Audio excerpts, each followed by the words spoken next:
अध्याय 859 शर्तें। अपने हजारों अधीनस्थों को इतनी आसानी से मृत मछलियों की तरह पानी पर तैरते हुए देखकर मास्टिफ ड्रैगन जनजाति का मुखिया क्रोध से कांप उठा और लगभग बेहोश हो गया। आखिर यह व्यक्ति कौन है जिसके पास इतना भयानक हथियार है? मैंने इसके बारे में पहले कभी क्यों नहीं सुना? पहले वह भ्रम में था, ये सोचकर कि वह दूसरे पक्ष का हथियार छीन सकता है, लेकिन अब ऐसा लग रहा था कि वह केवल खुद को जरूरत से ज्यादा आंक रहा था। आदिवासी बुजुर्ग अचानक अपने सपने से जाग गए और उन्हें एहसास हुआ कि कुछ गड़बड़ है। दुश्मन की ताकत उसकी उम्मीदों से कहीं ज्यादा थी। पहले तो समुद्री दानव योद्धा तुरंत ही पंगु हो गए और फिर गोता लगाकर हमला करने वाले कबीले के योद्धा एक ही झटके में नष्ट हो गए। इस तरह के अप्रत्याशित रूप से तेज विनाश को देखकर वह सचमुच समझ नहीं पा रहा था कि क्या करे। शायद इस बार मास्टिफ ड्रैगन जनजाति का विनाश निश्चित है। इस विचार से आदिवासी बुजुर्ग चौंक गए। उन्होंने चारों ओर चुपके से नजर घुमाई और ये देखकर कि कोई उनकी ओर ध्यान नहीं दे रहा है, चुपचाप एक कचरे के जहाज में गायब हो गए और बिना कोई निशान छोड़े ओझल हो गए। उसी क्षण मास्टिफ ड्रैगन जनजाति का सरदार अन्य बुजुर्गों के साथ वहां पहुंचा और धातु के तैरते हुए द्वीप को अविश्वास से देखने लगा जो गतिहीन हो गया था। चारों ओर देखने पर धातु से बना तैरता हुआ द्वीप एक विशालकाय राक्षस की तरह लग रहा था, जो समुद्र पर चुपचाप घात लगाए बैठा था, मानो मास्टिफ ड्रैगन जनजाति को पूरी तरह निगलने के लिए तैयार हो। ये चीजें क्या हैं और ये कहाँ से आई हैं? मास्टिफ ड्रैगन सरदार ने अपनी विशाल भुजाएं लहराईं और विकृत भाव से धातु के तैरते द्वीप की ओर इशारा करते हुए प्रश्न चिल्लाए, लेकिन कोई भी उनका उत्तर नहीं दे सका। बिल्कुल बेकार कचरा, एकदम कचरा। मास्टिफ ड्रैगन कबीले के मुखिया ने गुस्से में दहाड़ते हुए अपने बगल में खड़े अपने एक भरोसेमंद अधीनस्थ की ओर इशारा किया, अभी वहीं जाओ और उनसे पूछो कि वे क्या करने की कोशिश कर रहे हैं। ये सुनकर भरोसेमंद अधीनस्थ कर्मचारी भय से कांप उठा और लगभग जमीन पर घुटने टेक दिए। उसने अभी अभी समुद्र में तैरते हुए शवों और अवशेषों को देखा था, जो सतह पर लगभग घनी तरह से एक साथ जमा थे, और खून की तीखी गंध अभी भी यहाँ महसूस की जा सकती थी। मुख्य महोदय, मैं अपने भरोसेमंद सहयोगी को इस तरह व्यवहार करते देख कबीले का सरदार क्रोधित हो गया। उसने उसे लात मारकर जमीन पर गिरा दिया और गंभीर चेहरे से दहाड़ते हुए बोला, बहुत हो गया, अभी मेरी बात मानो वरना मैं तुझे मार डालूंगा।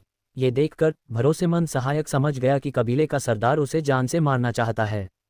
उसने अब और देर न करने का साहस किया और तुरंत अपने आदमियों को आदेश दिया कि वे कचरे से भरे जहाज को धातु के तैरते द्वीप की ओर ले जाएं। हालांकि वे अभी भी धातु के तैरते द्वीप से बहुत दूर थे, सरदार के विश्वासपात्र ने चिल्लाकर कहा, हमला मत करो, हमला मत करो, मेरे पास कोई हथियार नहीं है, मैं केवल सरदार की ओर से आपके यहाँ आने के उद्देश्य के बारे में पूछताछ कर रहा हूँ।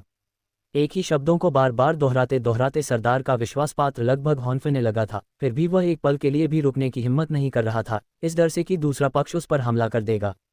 कचरे से भरे जहाज के पास तैरते हुए क्षत विक्षत शवों को देखकर सरदार का विश्वासपात्र भयभीत हो गया और उसके पैर बुरी तरह कांपने लगे। ऐसे भयानक हथियार से चोट लगने के ख्याल से ही उसकी रीढ़ की हड्डी में सिहरन दौड़ गई। चापलूसी से कबीले के सरदार का विश्वास जीतने के बाद उसने पहले कभी ऐसा अनुभव नहीं किया था। ये तो चमत्कार ही था कि उसने अपनी पैंट गीली नहीं की। सौभाग्य से धातु के तैरते हुए द्वीप के करीब पहुंचने से पहले दुश्मन ने उस पर हमला नहीं किया, जिससे उसे थोड़ी राहत मिली।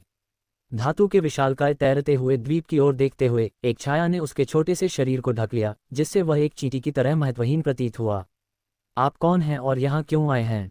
सरदार के विश्वासपात्र ने अपने भय को दबाते हुए अपना सिर उठाया और जोर से चिल्लाया। जैसे ही उसने बोलना समाप्त किया, धातु के तैरते हुए द्वीप के किनारे से एक धातु का चबूतरा तेजी से नीचे उतरा, जिस पर झुर्रियों से भरे चेहरे वाला एक अधेड़ उम्र का व्यक्ति खड़ा था, जो बर्फीली आंखों से उसे घूर रहा था।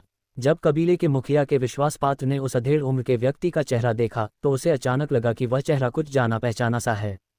कुछ देर सोचने के बाद वह अचानक जोर से चिल्लाया, ये तो ओल्ड फिश है, कमीने। आप जिस भंवर में गिरे थे उससे बच निकले, आप वाकई अविश्वसनीय रूप से भाग्यशाली हैं। अपने परिचित शत्रु को देखते ही सरदार के विश्वासपात्र ने कुछ क्षण पहले दिखाई गई झिझक को त्याग नहीं दिया, बल्कि वह और भी आक्रामक हो गया।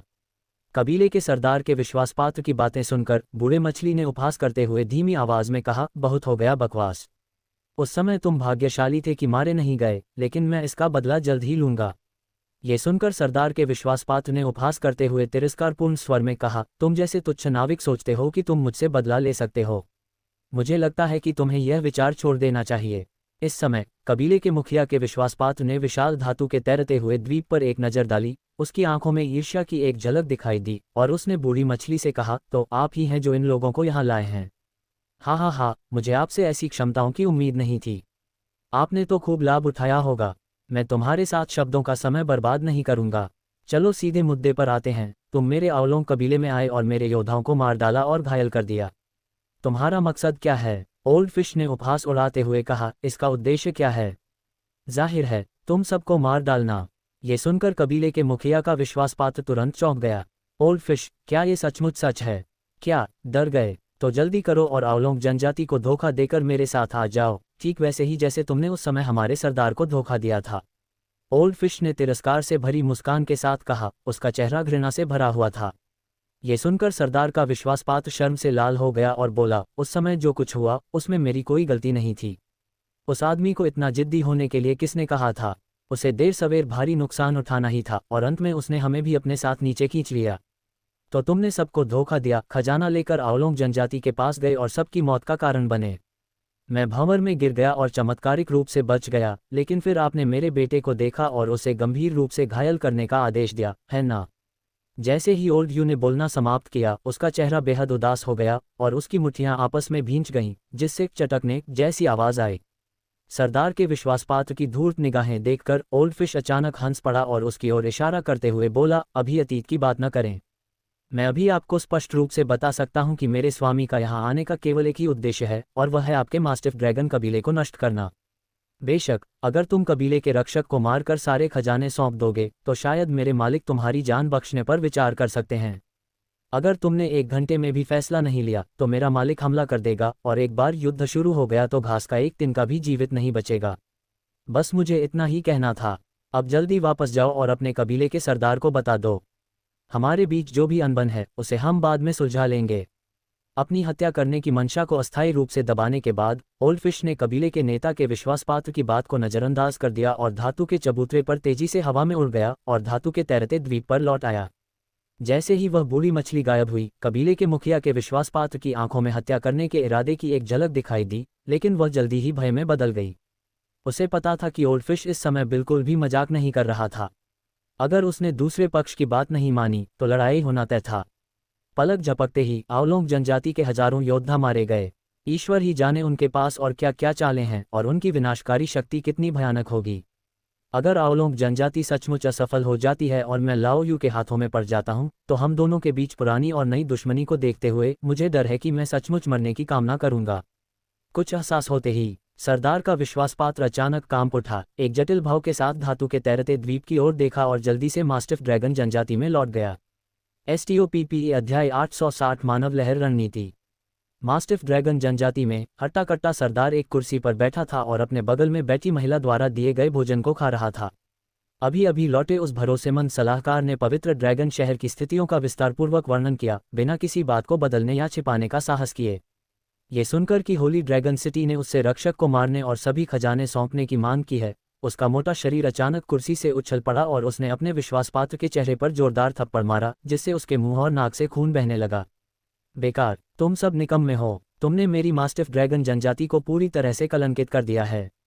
अपने गिरे हुए विश्वासपात्र की आंखों में दिख रही विषैली दृष्टि को अनदेखा करते हुए कबीले के नेता ने ठंडी मुस्कान के साथ धातु के तैरते द्वीप की ओर देखते हुए कहा, ऐसा लगता है कि दूसरे पक्ष की महत्वाकांक्षाएं बहुत बड़ी हैं और वह थोड़े से लाभ से संतुष्ट नहीं हो सकता। मुझे इन लोगों के बारे में काफ़ी जिज्ञासा है। मुझे नहीं पता कि ये कहाँ से आए हैं, और हालांकि मुझे नहीं पता कि ये क्या करने में सक्षम हैं, लेकिन ये बड़ी बड़ी बातें तो ज़रूर करते हैं। इस समय उसने समुद्र पर तैरते शवों पर एक नज़र डाली, मानो उसे उस भयानक हथियार की शक्ति याद आ गई हो, और फिर ठंडे स्वर में चिल्लाया, चूंकि ये लोग मेरे अवलोंग कबीले के खजाने चाहते हैं तो उन्हें अपनी क्षमता से ही ले जाने दो। जहाँ तक रक्षकों की बात है, उन्हें भी इनसे पार पाना होगा। इस समय सरदार ने अपने चारों ओर मौजूद कबीले के सरदारों पर ठंडी निगाह डाली और कड़े स्वर में चिल्लाया, दुश्मन ने अब द्वार रोक रखा है। उनकी शर्तों को देखकर तो यही लगता है कि वे हमें मौत के मुंह में धकेलना चाहते हैं। मैं मानता हूं कि वे बहुत सक्षम हैं, लेकिन इसका यह मतलब बिल्कुल नहीं है कि हमें पीछे हट जाना चाहिए। अगर हम उन्हें वापस नहीं खदेड़ते हैं और वे सचमुच कबीले में घुसपैठ कर लेते हैं तो आप में से कोई भी नहीं बच पाएगा। उन शक्तिशाली और प्रभावशाली लोगों के चेहरों पर जटिल भाव देखकर मुखिया ओलोंग ने उदास चेहरे के साथ आगे कहा, मैं जानता हूं कि आप मेरे मुखिया नियुक्त होने से बहुत असंतुष्ट हैं, और कुछ लोगों ने तो यह अफवाह भी फैला दी है कि पुराने मुखिया की हत्या मैंने की थी। हाँ, मैं आज तुमसे कह रहा हूँ, चाहे मुझे कबीले के नेता का ये पद कैसे भी मिला हो, एक बार जब तुम ये पद ग्रहण कर लोगे तो तुम्हें मेरे आदेशों का पालन करना होगा। हमारे दरवाजे पर एक दुर्जय शत्रु खड़ा है। अगर कोई भी लापरवाही करने या लड़ाई में बाधा डालने की हिम्मत करता है तो मैं उसे ऐसा महसूस कराऊंगा कि काश वह मर गया होता। जैसे ही उसने ये शब्द कहे, मास्टिफ ड्रैगन सरदार के चेहरे की मांसपेशियां लगभग सिकुड़ गईं और उसकी संकुचित आंखों में एक भयानक चमक दिखाई दी। उसके पीछे चल रहे चारों साधकों ने अपनी तलवारें कसकर पकड़ रखी थीं, मानो वे किसी भी क्षण प्रहार करने के लिए तैयार हों। ये देखकर अपने अपने स्वार्थों को संजोए हुए कबीले के सरदार तुरंत सतर्क हो गए और सभी ने घोषणा कर दी कि वे आक्रमणकारी दुश्मन से जान की बाजी लगाकर लड़ेंगे।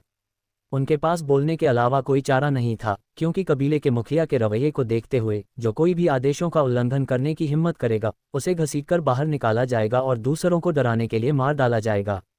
रईसों का व्यवहार देखकर कबीले के मुखिया ने ठंडी सी आवाज में कहा, फिर अपने बगल में खड़े एक समुद्री दानव योद्धा से बोला, चून की दूसरी तरफ ने हमें घमंड से सोचने का समय दिया है, तो क्या इसका सदुपयोग न करना हमारी मूर्खता नहीं होगी? क्या उनके हथियार बहुत शक्तिशाली नहीं हैं? कुछ हजार लोगों से निपटना तो आसान लगता है, तो वे दसियों हजार या लाखों लोगों से कैसे निपटेंगे? मेरा आदेश पहुंचाओ, कबीले के सभी लोग, महिलाओं और बच्चों को छोड़कर युद्ध में जाओ। आज मैं उन्हें अपनी भारी संख्या से हरा दूंगा। मैं देखना चाहता हूं कि उनके हथियार श्रेष्ठ हैं या मेरी मास्टिफ ड्रैगन जनजाति की रणनीति अधिक प्रभावी है। चीफ मास्टिफ के शब्दों को सुनकर वहां मौजूद सभी गणमान्य व्यक्ति चौंक गए। उनकी आंखों में भय का भाव भर गया। ये आदमी तो पागल है। इसने सचमुच अपनी जान जोखिम में डालकर दुश्मन के हमले को रोकने के लिए मानव लहर जैसी रणनीति अपनाई। यदि अंततः शत्रु को खदेड़ भी दिया जाता है तो भी आवलोंग जनजाति को भारी नुकसान होने की संभावना है, और यह अज्ञात है कि परिणामस्वरूप कितने कबीलेवासियों की जान जाएगी। अपने असंख्य सदस्यों के बिना क्या आवलोंग जनजाति अपनी पूर्व शक्ति पुनः प्राप्त कर पाएगी? क्या वे शत्रु जो लंबे समय से आवलोंग जनजाति पर आक्रमण की लालसा रखते आए हैं, या वे जिनके साथ जनजाति का खूनी द्वेष है, बदला लेने के इस अवसर को चूक जाएंगे? दुश्मन को हराने के बाद आवलोंग जनजाति को इस बात पर विचार करना होगा। लेकिन अगर दुश्मन जीत जाता है और जनजाति को पूरी तरह से नष्ट कर देता है तो क्या होगा? अगर ऐसी नौबत आ जाए तो मुझे क्या करना चाहिए? एक क्षण के लिए शक्तिशाली और कुलीन लोगों के दिल तरह तरह की चिंताओं से भर गए, लेकिन मास्टिफ ड्रैगन कबीले के मुखिया का उदास चेहरा देखकर किसी ने भी बोलने की हिम्मत नहीं की। अगर कोई अभी आत्मसमर्पण कर दे तो उसे मौके पर ही मार दिया जाएगा। इस समय आदेश प्राप्त करने वाला समुद्री दानव योद्धा पहले ही शेष साथियों को लेकर जनजाति में प्रवेश कर चुका था और सरदार के आदेशों का प्रसार करने के लिए जलमार्गों पर स्वतंत्र रूप से सरपट दौड़ रहा था। आदेश सुनते ही मास्टिफ ड्रैगन कबीले के सभी सदस्य स्तब्ध रह गए। कुछ क्षणों की चुप्पी के बाद उन्होंने कचरे से भरे जहाज में से तरह तरह के अजीब हथियार निकाले और कबीले के बाहरी इलाके की ओर चल पड़े।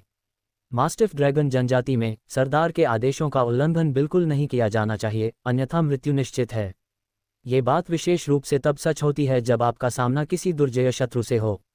इसके अलावा अगर दुश्मन सचमुच घुसपैठ करने में कामयाब हो भी जाता है तो भी वे भाग नहीं पाएंगे, इसलिए बेहतर यही होगा कि वे जोखिम उठाएं।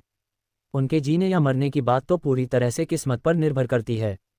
चीख पुकार और चिल्लाहट के बीच लोगों की भीड़ जलमार्ग पर बहने लगी और जल्दी ही एक घनी भीड़ में तब्दील हो गई, जिसने जनजाति के बाहर जलमार्ग को पूरी तरह से भर दिया। महज 10 मिनट में हजारों आवलोंग लोग यहां जमा हो गए और यह संख्या अभी भी बढ़ रही है। वे दूर तैरते हुए धातु के द्वीप को निहार रहे थे। उनके भाव अलग अलग थे, लेकिन दृश्य विचित्र रूप से शांत था। पूरी प्रक्रिया के दौरान किसी ने कुछ नहीं कहा। उन्होंने बस अपने हथियारों को कसकर पकड़ रखा था, अपने दांत भींच रखे थे और अपने पैरों को कांपने से रोकने की कोशिश कर रहे थे। ये देखकर कचरे के जहाज में बैठा मास्टिफ ड्रैगन सरदार खिलखिलाकर हंस पड़ा। उसके चेहरे पर आत्मसंतुष्टि का भाव था। ध्यान से देखो तुम सब, यही है मेरे मास्टिफ ड्रैगन कबीले की ताकत। इतने सारे योद्धाओं के साथ हमें किस बात का डर है? अपने चारों ओर चुपचाप खड़े सरदारों पर नजर डालते हुए कबीले के मुखिया ने तिरस्कार भरी आवाज में कहा और आदेशों की प्रतीक्षा कर रहे समुद्री दानव योद्धा नेता से बोला, अब से कमान तुम्हारे हाथ में है। इन कबीलेवासियों का नेतृत्व करते हुए दुश्मन को चारों ओर से घेर लो। याद रखना, गठन बहुत तंग नहीं होना चाहिए। जितना बिखरा हुआ होगा उतना ही बेहतर होगा। ये याद रखो, दुश्मन के हथियार कितने भी शक्तिशाली हों या उन्हें कितना भी नुकसान उठाना पड़े, उनकी चिंता मत करो। बस आगे बढ़ते रहो जब तक हम उस विशाल जहाज पर चढ़कर उन्हें थोड़ी देर के लिए रोक सकते हैं। एक बार जब हमारे लोग उस पर चढ़ जाएंगे तो हम निश्चित रूप से बिना कोई निशान छोड़े उनका सफाया कर देंगे। मास्टिफ ड्रैगन जनजाति के सरदार ने फिर से उपहास करते हुए कहा, मेरी मास्टिफ ड्रैगन जनजाति का फायदा उठाने की कोशिश कर रहे हो। मुझे आश्चर्य है कि क्या उनमें इतनी भूख होती है। क्या उन्हें अपने सारे दांत टूटने का डर नहीं लगता? ये सुनकर समुद्री दानव के सवार की आंखों में भय की एक झलक दिखाई दी। वह जानता था कि इस बार वह शायद युद्ध से कभी वापस न लौटे। मास्टिफ ड्रैगन सरदार के कहने का मतलब ये था कि वह चाहता था कि वे समुद्री राक्षस योद्धा एक आत्मघाती दस्ते के रूप में काम करें और दुश्मन के धातु के तैरते द्वीप पर चढ़ने वाले पहले व्यक्ति बने। शत्रु के भयानक हथियारों और अपने परिचित साथियों की दर्दनाक मौतों के बारे में सोचकर शूरवीर नेता के दिल में दर्द की एक लहर दौड़ गई। इसके बाद हुए युद्धों में हमले में सबसे आगे रहने वालों का वही हश्र हुआ जो पहले से ही अनुमानित था। जी श्रीमान। मास्टिफ ड्रैगन कबीले के मुखिया की ठंडी कठोर निगाहों के नीचे समुद्री जानवरों के शूरवीरों के नेता ने अपने दांत पीसते हुए हाथ जोड़कर सलाम किया और सीधे बाहर निकल गया। बचे हुए समुद्री जीव सवारों को इकट्ठा करने और उन्हें 4 टीमों में विभाजित करने के बाद ये समुद्री जीव सवार घनी आबादी वाले मास्टिफ ड्रैगन कबीले के सदस्यों का नेतृत्व करते हुए या तो कचरे के युद्धपोतों पर सवार होकर या सीधे तैरते हुए पिंजरों से छोड़े गए बत्तखों के झुंड की तरह धातु के तैरते द्वीप की ओर बेतहाशा बढ़ रहे थे। स्टॉप। अध्याय 861 मृत्युदंड। ये कहावत बिल्कुल सच है कि जब लोगों की संख्या 10,000 से अधिक हो जाती है तो इसका कोई अंत नजर नहीं आता।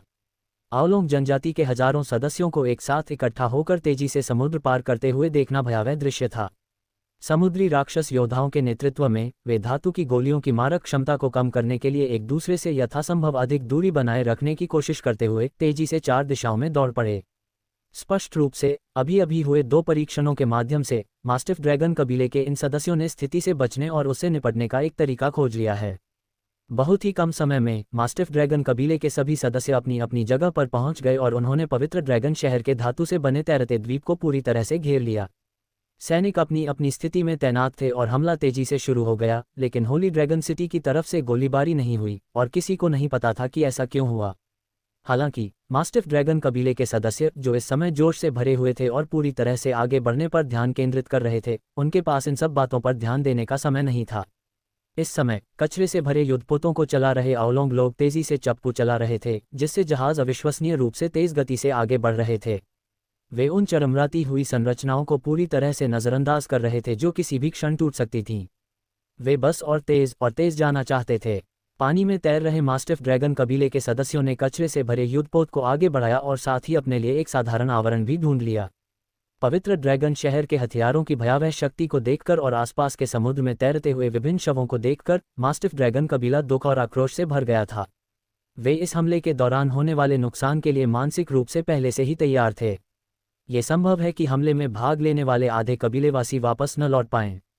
हालांकि जब समय आया तो उनके पास चुपचाप आगे बढ़ने के अलावा कोई विकल्प नहीं था, इस उम्मीद में कि वे उस धातु के तैरते हुए द्वीप के और करीब पहुंच जाएंगे। एक बार जब मैं उस धातु के तैरते हुए द्वीप पर पहुंच जाऊंगा तो युद्ध का परिणाम अनिश्चित हो जाएगा।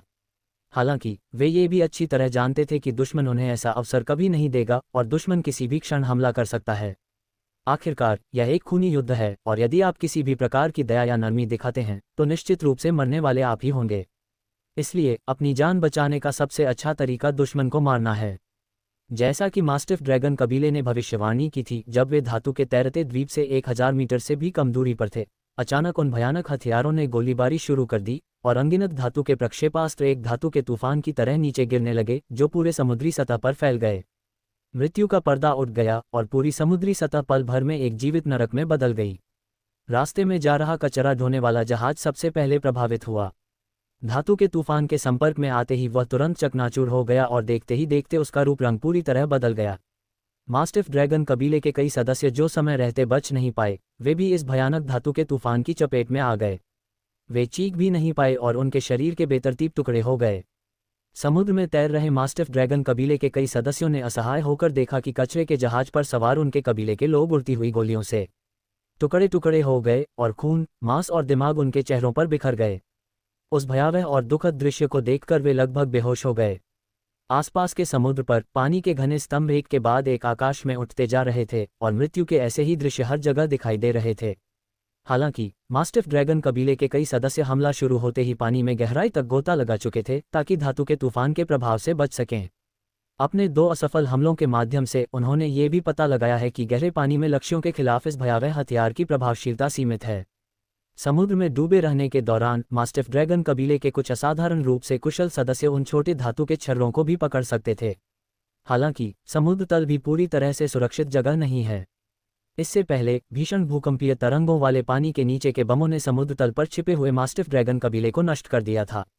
तो मास्टिफ ड्रैगन कबीले के इन सदस्यों के पानी में कूदने के बाद वे सभी अपनी पूरी ताकत से आगे तैरने लगे, साथ ही अपने ऊपर पानी की सतह पर भी कड़ी नज़र रखे हुए थे।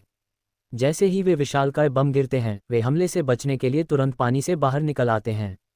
जैसा कि मास्टिफ ड्रैगन कबीले ने भविष्यवाणी की थी, पानी में डूबने के बाद एक के बाद एक दर्जन से अधिक विशाल बम पानी में गिराए गए, जिससे जोरदार विस्फोटों की एक श्रृंखला हुई। कान फाड़ देने वाली गर्जना और झटके की लहर पानी के नीचे फैल गई, जिससे मास्टिफ ड्रैगन कबीले के कई सदस्य बेहोश हो गए, जिन्हें पानी से बाहर कूदने का समय नहीं मिला।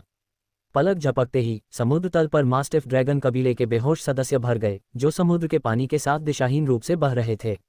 शायद उन्हें डूबने और दम घुटने में काफ़ी समय लगेगा, लेकिन इस समय किसी के पास उन्हें बचाने का समय नहीं है, क्योंकि अगर वे ज़रा भी हिचकिचाते हैं तो वे पानी में तैरने वाले अगले व्यक्ति हो सकते हैं। विस्फोटक लहरों से बच निकलने के बाद मास्टिफ ड्रैगन कबीले का आत्मविश्वास काफ़ी बढ़ गया था।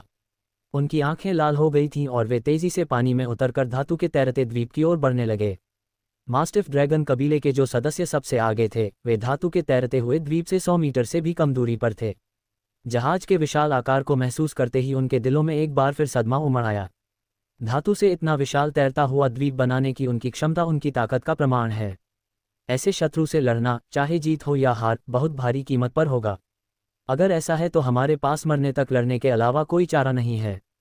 जैसे ही वे अपने गंतव्य तक पहुंचने वाले थे, मास्टिफ ड्रैगन कबीले के सभी सदस्यों के भीतर एक शक्तिशाली ऊर्जा जागृत हुई, जिसने उन्हें एक बार फिर गति बढ़ाने के लिए प्रेरित किया। लेकिन तभी साफ समुद्री जल के माध्यम से उन्होंने देखा कि मोटी रस्सियां समुद्र में फेंकी जा रही थीं, जिनके सिरे बिजली की तरह चमक रहे थे। धिक्कार है, ये चीज़ आखिर है क्या? जैसे ही यह विचार उनके मन में आया, मोटी रस्सियों के करीब मौजूद मास्टिफ ड्रैगन कबीले के सदस्यों को अचानक अपने शरीर में सुन्नपन महसूस हुआ और वे हिंसक ऐंठन के बीच बेहोश हो गए। वे इस उच्च वोल्टेज कट को बिल्कुल भी सहन नहीं कर सकते। ऐसे मामलों में भले ही वे कुशल तैराक हों, कोमा की अवस्था में वे अनजाने में डूब सकते हैं, जिससे दम घुटने से उनकी मृत्यु हो सकती है। हालांकि समुद्री जल का प्रतिरोध बहुत अधिक था, इसलिए ये उच्च वोल्टेज केबल अधिक शक्ति नहीं लगा सके, जिससे आसपास के आओलोंग जनजाति के लोग अधिक से अधिक बेहोश हो गए। इसके बावजूद मास्टिफ ड्रैगन कबीले के बड़ी संख्या में सदस्य लड़ने में पूरी तरह असमर्थ थे और घनी संख्या में पानी की सतह पर तैरने लगे, जो वास्तव में एक चौंकाने वाला दृश्य था। हालांकि मास्टिफ ड्रैगन कबीले के कई और सदस्य सभी हमलों से बच गए और सुरक्षित रूप से धातु के तैरते द्वीप के तल तक पहुंच गए। जैसे ही वे कूदे, चमत्कारिक रूप से उनके हाथ और पैर धातु के ढांचे से जुड़ गए। होली ड्रैगन सिटी के लिए ये स्थिति अप्रत्याशित थी। पता चला कि धातु के पतवार पर कोई उत्तोलन बिंदु न होने के बावजूद मास्टिफ ड्रैगन कबीले के इन सदस्यों के पास इससे निपटने का एक तरीका था। उनकी हथेलियों पर चूषण कप जैसे अंग थे, जिनकी मदद से वे अपनी मांसपेशियों के संकुचन को नियंत्रित करके आसानी से पतवार से चिपक जाते थे। अंततः वे एक अलग ही प्रजाति हैं और उन सभी में कुछ विशेष प्रतिभाएं और क्षमताएं हैं। हालांकि जल जगत में उनकी क्षमताएं सीमित हैं, लेकिन इस समय वे बहुत काम आ रही हैं। यही कारण है कि मास्टिफ ड्रैगन जनजाति के कुलीन लोग, ये जानते हुए कि धातु के तैरते द्वीप ऊंचे और चिकने थे, उन पर चढ़ने के बारे में बिल्कुल भी चिंतित नहीं थे, क्योंकि उनके पास स्वयं चिपकने और चढ़ने की यह विशेष क्षमता थी। युद्ध क्षेत्र की स्थिति तेजी से बदलती है। मृत्यु के खतरे के बीच प्रत्येक प्रतिभागी लगभग अविश्वसनीय गति से अपनी पूरी क्षमता का प्रदर्शन करेगा। इस समय होली ड्रैगन सिटी के लिए स्थिति स्पष्ट रूप से बहुत प्रतिकूल है। स्टॉप अध्याय 862 रक्तरंजित तैरता द्वीप। पलक झपकते ही हमले के दौरान भारी नुकसान झेलने वाले मास्टिफ ड्रैगन कबीले के सदस्य एक एक करके धातु के तैरते द्वीप के नीचे वाले क्षेत्र में पहुंच गए। उनकी छिपकली जैसी आकृतियां जहाज के बाहरी हिस्से को ढके हुए थीं, लगातार ऊपर की ओर चढ़ रही थीं, प्रत्येक एक स्थान पाने के लिए होड़ कर रही थी।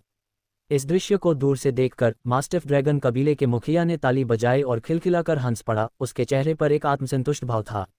ऐसा प्रतीत होता था कि उसने पहले से ही उस दृश्य की कल्पना कर ली थी जिसमें मास्टिफ ड्रैगन कबीला धातु के तैरते द्वीप पर चढ़ेगा और पवित्र ड्रैगन शहर को पूरी तरह से पराजित कर देगा।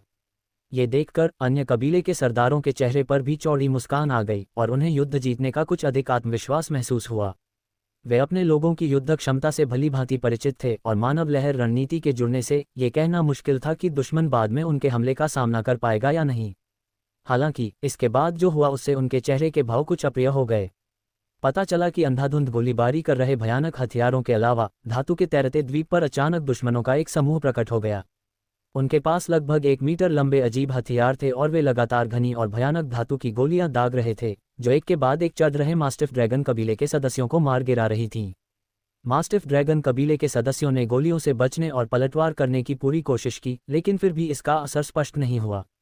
गोलियों से घायल हुए मास्टिफ ड्रैगन कबीले के सदस्य चीखते चिल्लाते हुए पीछे की ओर समुद्र में गिरते रहे। दूर से देखने पर गिरते हुए मास्टिफ ड्रैगन कबीले के ये सदस्य ऐसे लग रहे थे जैसे किसी बर्तन में पकौड़े गिराए जा रहे हों, जो लगातार समुद्र की सतह पर गिरकर पानी के फव्वारे उठा रहे हों। इतनी ऊंचाई से पानी में गिरना अपने आप में बेहद खतरनाक है और गोली लगने से हुए घावों के साथ उनके बचने की संभावना न के बराबर है। इलाके की अनुकूलता का लाभ उठाते हुए होली ड्रैगन सिटी के योद्धाओं ने दुश्मन के जवाबी हमलों से आसानी से बचते हुए मास्टिफ ड्रैगन कबीले के इन सदस्यों को शांतिपूर्वक मार गिराया। पलक झपकते ही उन्होंने मास्टिफ ड्रैगन कबीले के आक्रमण को पूरी तरह से विफल कर दिया और उनमें से एक भी धातु के तैरते द्वीप पर चढ़ने में सक्षम नहीं हो पाया। धिक्कार है, धिक्कार है, कमीने, कमीने। इस दृश्य को देखकर मास्टिफ ड्रैगन कबीले का मुखिया क्रोधित हो उठा। उसने लापरवाही से एक कीमती पानी का गिलास तोड़ दिया, फिर उसकी नज़रें चारों ओर घूमी और फिर वह मुड़ा और अपने बगल में बैठे एक साधक को हाथ हिलाकर अभिवादन किया। भिक्षु ने एक लंबा चोगा पहन रखा था, जो मास्टिफ ड्रैगन कबीले के अन्य सदस्यों के पहनावे से बिल्कुल अलग था। वह उदासीन और अभिमानी प्रतीत हो रहा था। ये साधक मास्टिफ ड्रैगन जनजाति का एक दिव्य जादूगर है, जिसकी साधना लॉर्ड स्तर तक पहुंच चुकी है।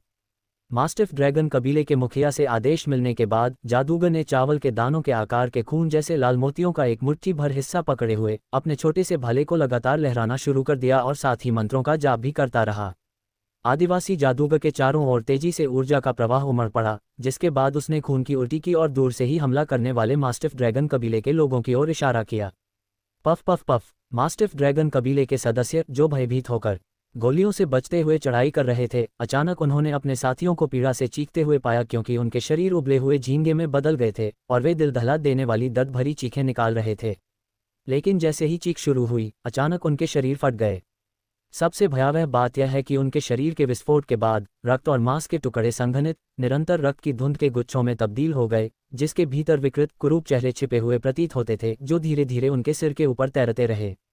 रक्त की धुंध ने होली ड्रैगन सिटी के योद्धाओं की दृष्टि को भलीभांति धुंधला कर दिया, जिससे चढ़ाई कर रहे मास्टिफ ड्रैगन कबीले के सदस्यों को उत्कृष्ट आवरण मिल गया। ये देखकर मास्टिफ ड्रैगन कबीले के सदस्य तुरंत जोश से भर गए और दहाड़ते हुए धातु के तैरते हुए द्वीप के शीर्ष की ओर दौड़ पड़े।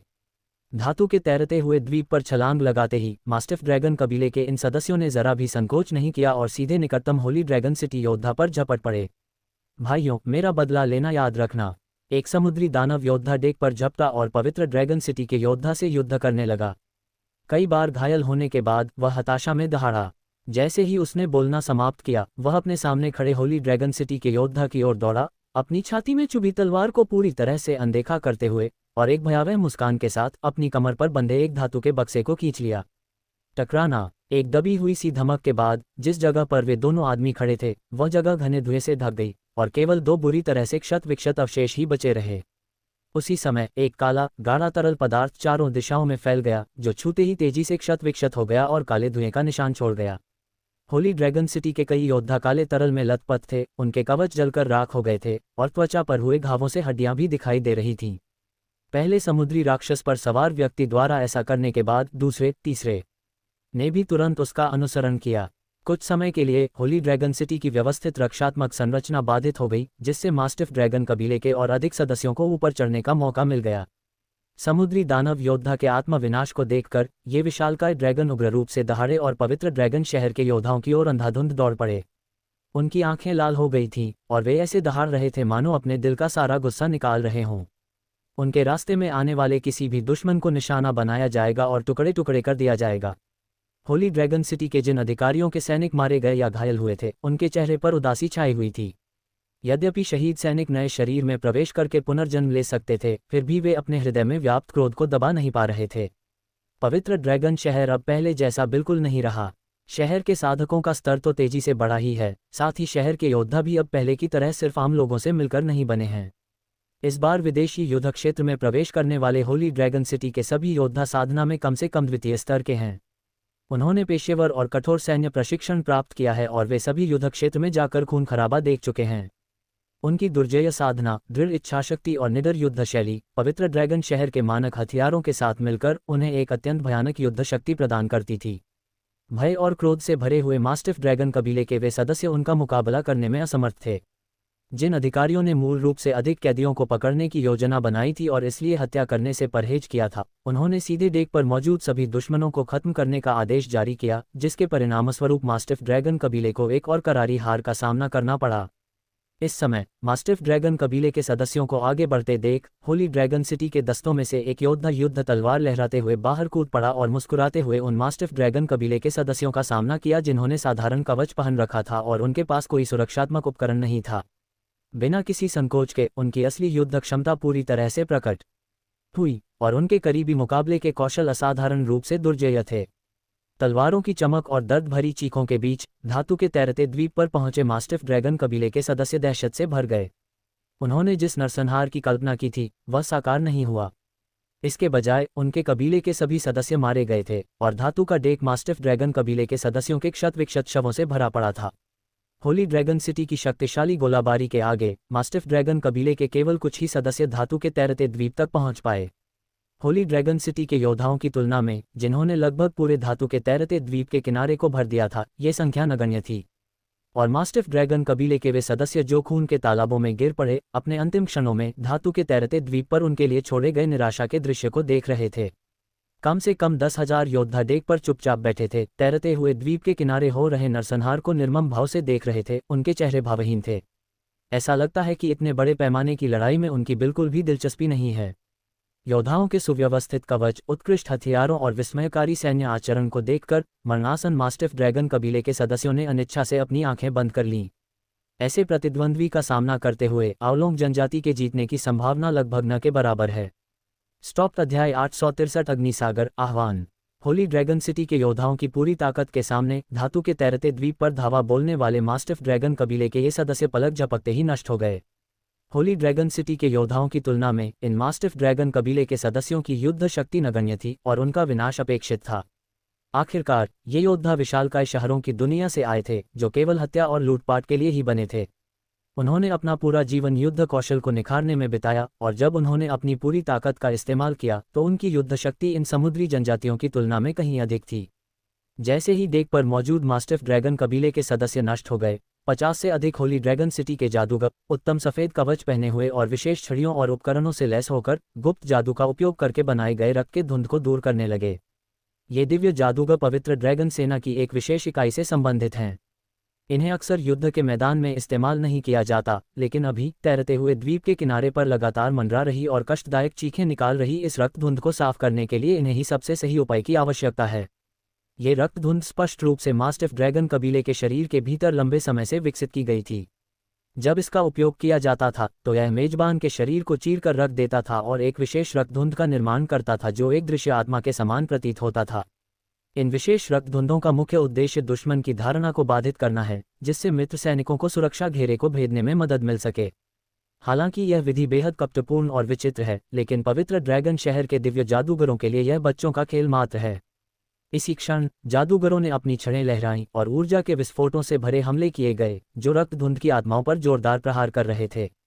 पवित्र ड्रैगन सिटी के योद्धाओं की गोलीबारी से अप्रभावित रहे रक्त धुंध के प्रेतों ने अचानक एक भयावह चीख निकाली और जलते हुए मखमल की तरह पल भर में गायब हो गए। उसी समय मास्टिफ ड्रैगन जनजाति के उस जादूगर ने, जिसने गुप्त तकनीक का इस्तेमाल किया था, चीख मारी और उसका शरीर पल भर में फट गया, जिससे चारों ओर खून फैल गया। रक्त की धुंध की आड़ में चढ़ाई कर रहे मास्टिफ ड्रैगन कबीले के सभी सदस्य स्तब्ध रह गए। संभलने से पहले ही उन्होंने देखा कि धातु के तैरते द्वीप से अनगिनत गोलाकार वस्तुएं चारों दिशाओं में फेंकी जा रही हैं। पानी पर गिरते ही ये गोलाकार वस्तुएं अचानक फट गईं और उनसे भारी मात्रा में तेल निकला। हवा के संपर्क में आते ही ये तेल तेजी से जलने लगा और देखते ही देखते चारों ओर आग की लपटें फैल गईं। कभी स्थिर पड़ा धातु का तैरता हुआ द्वीप अचानक उमड़ती लहरों से घिर गया, जिन्होंने जलती हुई लपटों को दूर धकेल दिया और उन्हें जहाज के करीब आने से रोक दिया। इसी बीच समुद्र में मौजूद मास्टिफ ड्रैगन कबीला पूरी तरह से नष्ट हो गया था। पता नहीं होली ड्रैगन सिटी के उन सन की शोधकर्ताओं ने इस बम में क्या मिला दिया है, जिसकी वजह से इसकी आग इतनी तेज और बुझाने में इतनी मुश्किल हो गई है। एक बार किसी चीज के संपर्क में आने पर यह लंबे समय तक जलती रहेगी, चाहे पानी में ही क्यों न चली जाए। मास्टिफ ड्रैगन कबीले के सदस्य एक बार फिर दुर्भाग्य की चपेट में आ गए थे। आग के इस विशाल आपस में जुड़े सागर में उनके पास छिपने की कोई जगह नहीं थी। लोग लगातार भयानक लपटों की चपेट में आ रहे थे और जलने से कराहते हुए चीख रहे थे। आग के सागर से घिरे हुए सभी अवलोंग जनजाति के लोग इस क्षण समुद्र में कूद पड़े और हताशा में उस क्षेत्र की ओर दौड़ पड़े जहां आग की लपटें नहीं जल रही थीं। पानी के अंदर दम घुटने से बुरी तरह पीड़ित होने के बावजूद किसी ने भी हवा लेने के लिए सतह पर आने की हिम्मत नहीं की, क्योंकि ऐसा करना आत्महत्या के समान होता। आग की भीषण गर्मी ने मास्टिफ ड्रैगन कबीले के हमले की गति को पूरी तरह से नष्ट कर दिया। अब उनकी एकमात्र चिंता आग के इस सागर से बचकर अपनी जान बचाना थी। दरअसल अगर होली ड्रैगन सिटी को मास्टिफ ड्रैगन जनजाति का सफाया करना होता तो उसे इतनी मशक्कत करने की ज़रूरत ही नहीं पड़ती। कुछ ही टॉर्पीडो से मास्टिफ ड्रैगन जनजाति का सफाया हो जाता। हालांकि कई कारणों से गोलाबारी को नियंत्रित करने और एक दूसरे पर हमला करने की यह स्थिति उत्पन्न हो गई है। सबसे पहले होली ड्रैगन सिटी को इस पहली लड़ाई का फायदा उठाकर दुश्मन के खिलाफ कुछ नए विकसित हथियारों और रणनीतियों का परीक्षण करना चाहिए। अगर वे नाकाम रहे तो परीक्षण जारी नहीं रह पाएगा। दूसरे, समुद्री जनजातियों के पास बड़ी संख्या में ऐसी वस्तुएं हैं जिन्हें युद्ध पुण्य के बदले में प्राप्त किया जा सकता है। यदि आप सीधे उन पर हमला करते हैं या उन्हें नष्ट कर देते हैं तो निस्संदेह आपको बहुत सारे युद्ध पुण्य का नुकसान होगा, जो कि बहुत ही अनुचित होगा। तीसरे बिंदु की बात करें तो इसका उद्देश्य जनजाति के संरक्षक को प्रकट होने के लिए मजबूर करना था और फिर इस अवसर का लाभ उठाकर उसे सीधे मार डालना था। पवित्र ड्रैगन शहर ने शहर के उन्नत मिशन को पूरा करने के प्राथमिक उद्देश्य को अत्यंत गंभीरता से लिया। हालांकि संरक्षकों के बारे में कोई जानकारी न होने के कारण उनके पास सतर्क दृष्टिकोण अपनाने और मास्टिफ ड्रैगन जनजाति के बाहर से हमला करने के अलावा कोई विकल्प नहीं था।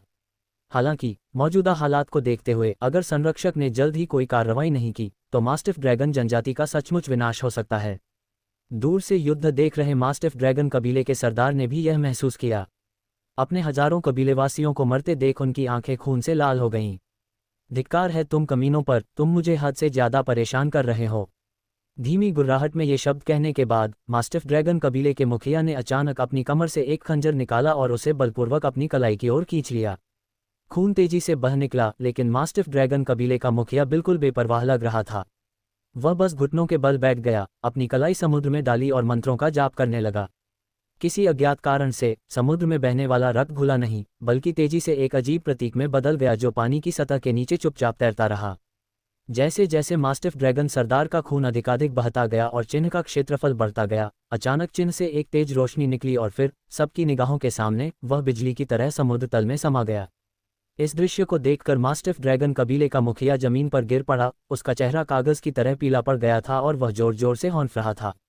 स्पष्ट है कि हमने अभी जो किया वह केवल बहुत सारा खून बहाने से कहीं अधिक था। धिक्कार है, जब गार्डियन आएंगे तो मैं तुम्हारे टुकड़े टुकड़े कर दूंगा और अपनी घृणा निकालने के लिए तुम्हें बलि के रूप में इस्तेमाल करूंगा। मास्टिफ ड्रैगन सरदार ने गहरी सांस ली, धातु के तैरते हुए द्वीप की दिशा में देखा और भयंकर दहाड़ मारी। पास ही स्थित मास्टिफ ड्रैगन जनजाति के कुलीन लोग भी अपनी सांस रोककर चुपचाप शांत समुद्र को देखते रहे। वे स्वाभाविक रूप से जानते थे कि चीफ मास्टिफ ड्रैगन ने अभी अभी जनजाति के संरक्षक को बुलाने के लिए एक गुप्त तकनीक का इस्तेमाल किया था और यह रहस्यमय संरक्षक संभवतः जल्द ही आ जाएगा। दरअसल उपस्थित गणमान्य व्यक्तियों में से किसी ने भी संरक्षक का वास्तविक रूप कभी नहीं देखा था, क्योंकि मास्टिफ ड्रैगन जनजाति की स्थापना के बाद से अनगिनत वर्ष बीत चुके थे, फिर भी संरक्षक को बुलाए जाने की संख्या अत्यंत सीमित थी। आखिरकार एक बार जब रक्षक प्रकट होकर अपना मिशन पूरा कर लेगा तो उसे बड़ी संख्या में मानव व रक्त बलिदानों और खजानों की आवश्यकता होगी, अन्यथा वह बेकाबू हो जाएगा और एक भयानक आपदा का कारण बनेगा। यदि संरक्षक को बुलाने वाला कबीले का मुखिया समझौते का उल्लंघन करता है तो उसे भी इसके गंभीर परिणाम भुगतने पड़ेंगे और उसे मृत्यु से भी बदतर पीड़ा सहनी पड़ेगी।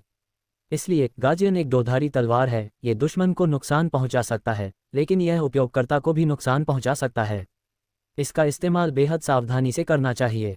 फिर भी अनगिनत समुद्री जीव अभी भी एक संरक्षक की तलाश में हैं। जललोक में संरक्षक के बिना कोई भी जनजाति स्थापित होने के योग्य नहीं है। समुद्री लुटेरों और अन्य जनजातियों का खतरा ही किसी भी संरक्षकहीन जनजाति को नष्ट करने के लिए काफ़ी है। रक्षकों को बुलाने की क्षमता के लिए एक विशेष वंशानुगत प्रतिभा की आवश्यकता होती है, जो अत्यंत दुर्लभ है। कहा जाता है कि इस जललोक में प्रवेश करने से पहले केवल समुद्री जाति के पैतृक क्षेत्रों के कुलीनों के पास ही यह विशेष क्षमता थी। हालांकि ये किंवदंती बहुत प्राचीन है और समुद्र में रहने वाली कई जनजातियां इसे लगभग भूल चुकी हैं। जैसे ही कुलीन लोग अपने विचारों में खोए हुए थे, अचानक मास्टिफ ड्रैगन जनजाति के सामने समुद्र में बड़ी बड़ी लहरें उठने लगीं और आकाश में काले बादल गिरने लगे, साथ ही रुक रुक कर बिजली चमकने लगी। ऐसा प्रतीत हुआ कि कोई विशाल वस्तु तेजी से समुद्र की ओर बढ़ रही है। यह एक संरक्षक है। इस दृश्य को देखकर मास्टिफ ड्रैगन जनजाति का एक रईस सदमे से भरा चेहरा लिए खुद से कुछ बुदबुदाने लगा। तभी अचानक एक गहरी गूंजती हुई गर्जना फैल गई और उसी समय एक विशाल आकृति समुद्र से बाहर निकली और सतह के ठीक ऊपर मंडराने लगी। क्योंकि पानी के अंदर की दुनिया उड़ नहीं सकती, इसलिए वह केवल समुद्र की सतह के ऊपर ही रह सकती है और मुश्किल से ही उड़ने की मुद्रा बनाए रख सकती है। ये 50 मीटर लंबा है, गहरे रंग के शल्कों से ढका हुआ है। इसके विशाल पंख लगातार फड़फड़ाते रहते हैं और जब इसका विशाल सिर घूमता है तो इसके मुंह से लगातार काला धुआं निकलता रहता है। महान ड्रैगन कबीले का पर्वतीय राजा इस भूमि पर अवतरित हुआ है और मेरे ठेकेदार को बुला रहा है। तुम कहाँ हो? एक विशाल छिपकली से मिलता जुलता काला अजगर एक अजीब स्वर में बोला, आश्चर्यचकित मास्टिफ ड्रैगन कबीले के सदस्यों को घमंडी ढंग से देखते हुए और गरजती हुई आवाज में पूछा। स्टॉप। अध्याय 864। कुछ खास नहीं। ड्रैगन के प्रकट होते ही मास्टिफ ड्रैगन जनजाति के कुलीन लोग पूरी तरह से स्तब्ध रह गए। हालांकि वे सभी जानते थे कि जनजाति का संरक्षक एक अत्यंत शक्तिशाली प्राणी होना चाहिए, लेकिन उन्होंने कभी उम्मीद नहीं की थी कि वह एक भयंकर काला अजगर होगा। इस काले अजगर के विशाल आकार को देखकर ही अंदाजा लगाया जा सकता है कि इसकी युद्ध शक्ति और रक्षात्मक क्षमताएं असाधारण हैं।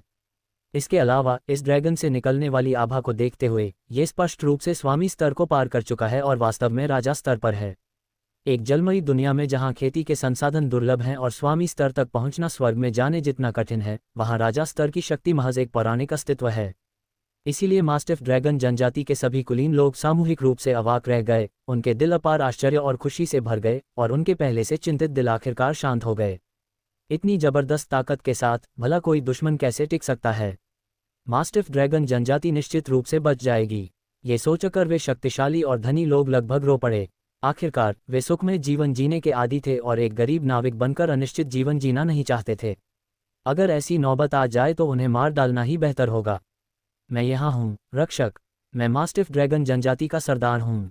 ये सुनकर दासी की बाहों में लेटा हुआ मास्टिफ ड्रैगन सरदार तुरंत कूदकर बाहर निकला और विशालकाय ड्रैगन को आदरपूर्वक प्रणाम किया।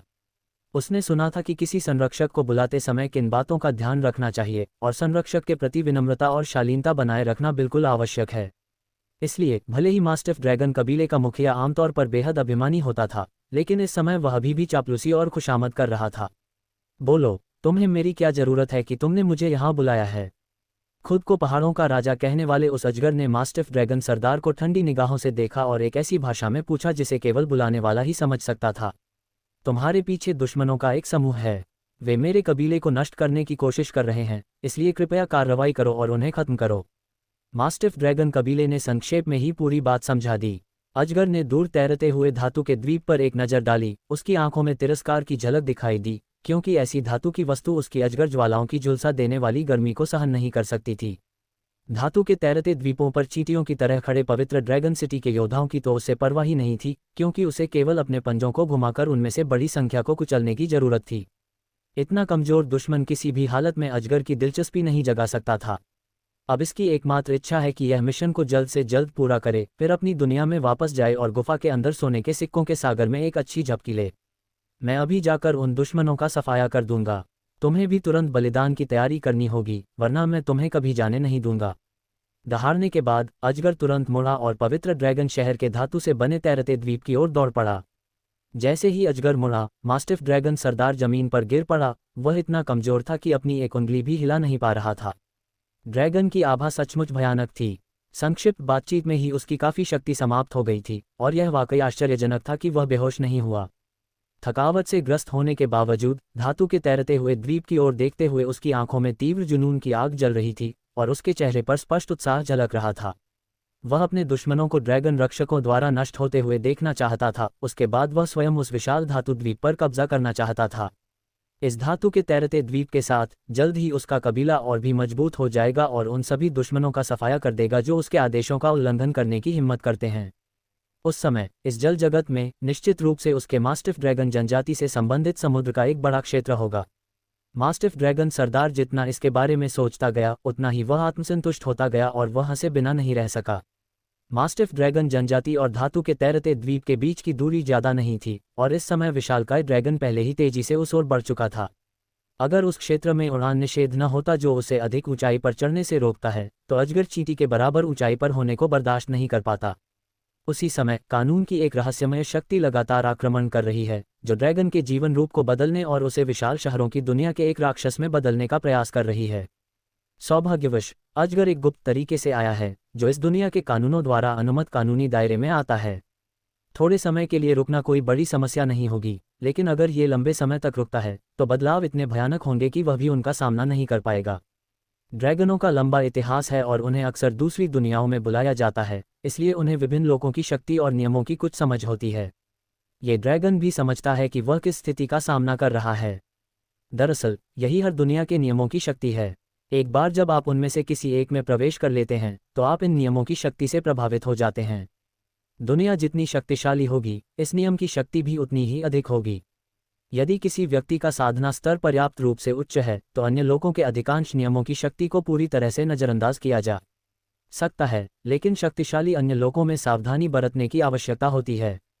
विशेष रूप से टावर सिटी की दुनिया के नियमों की शक्ति इतनी प्रबल है कि यह लगभग असामान्य है।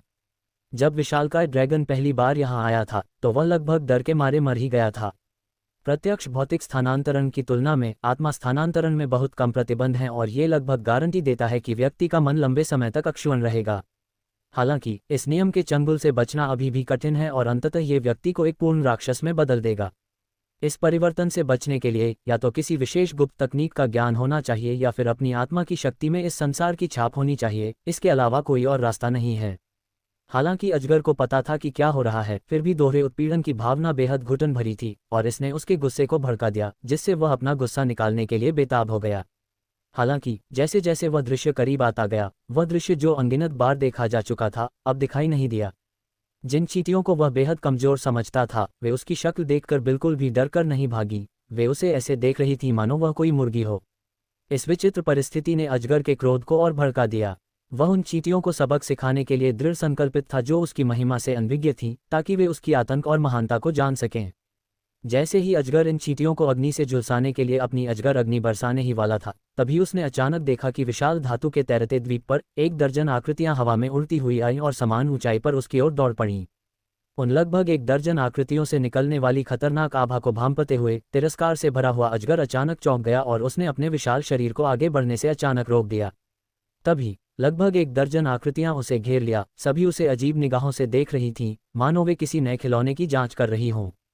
विशेष रूप से सामने खड़ी चींटी जैसी आकृति जो बैंगनी कवच पहने हुए थी, जिसकी आंखें जिज्ञासा से भरी हुई थीं, फिर भी जिसकी तीक्ष्ण दृष्टि उसे भेदती हुई प्रतीत हो रही थी। हालांकि ड्रैगन उस नज़र से नाखुश लग रहा था, लेकिन दूसरे पक्ष से निकलने वाली भयानक आभा को महसूस करके उसे बेचैनी का भी एहसास हुआ। ऐसा प्रतीत होता था कि उसके सामने खड़ी इस चींटी के पास अत्यंत भयानक शक्ति थी, जिसका प्रतिरोध करना उसके लिए भी मुश्किल होगा। लेकिन इतनी छोटी चींटी में इतनी बड़ी शक्ति कैसे हो सकती है? अपने संदेह के बावजूद अजगर ने जल्दबाजी में कोई कदम उठाने की हिम्मत नहीं की और पहले स्थिति का पता लगाने का फैसला किया। अगर मैं गलत हूं और ये चींटियां उतनी शक्तिशाली नहीं हैं जितना मैंने सोचा था, तो अभी भी इन्हें पीसकर पाउडर बनाने में देर नहीं हुई है। जैसे ही अजगर बोलने ही वाला था, उसके सामने बैठी चींटी ने पहले ही बोल दिया, विशाल छिपकली, तुम ही तो मास्टिफ ड्रैगन जनजाति के संरक्षक होगे। बैंगनी सुनहरे कवच में लिपटे युवक ने मुस्कुराते हुए एक बार फिर अजगर की पूंछ पर नजर डाली, मानो वह पूंछ के हथौड़े की शक्ति का आकलन कर रहा हो, या शायद ये सोच रहा हो कि इसका उपयोग कैसे किया जाए।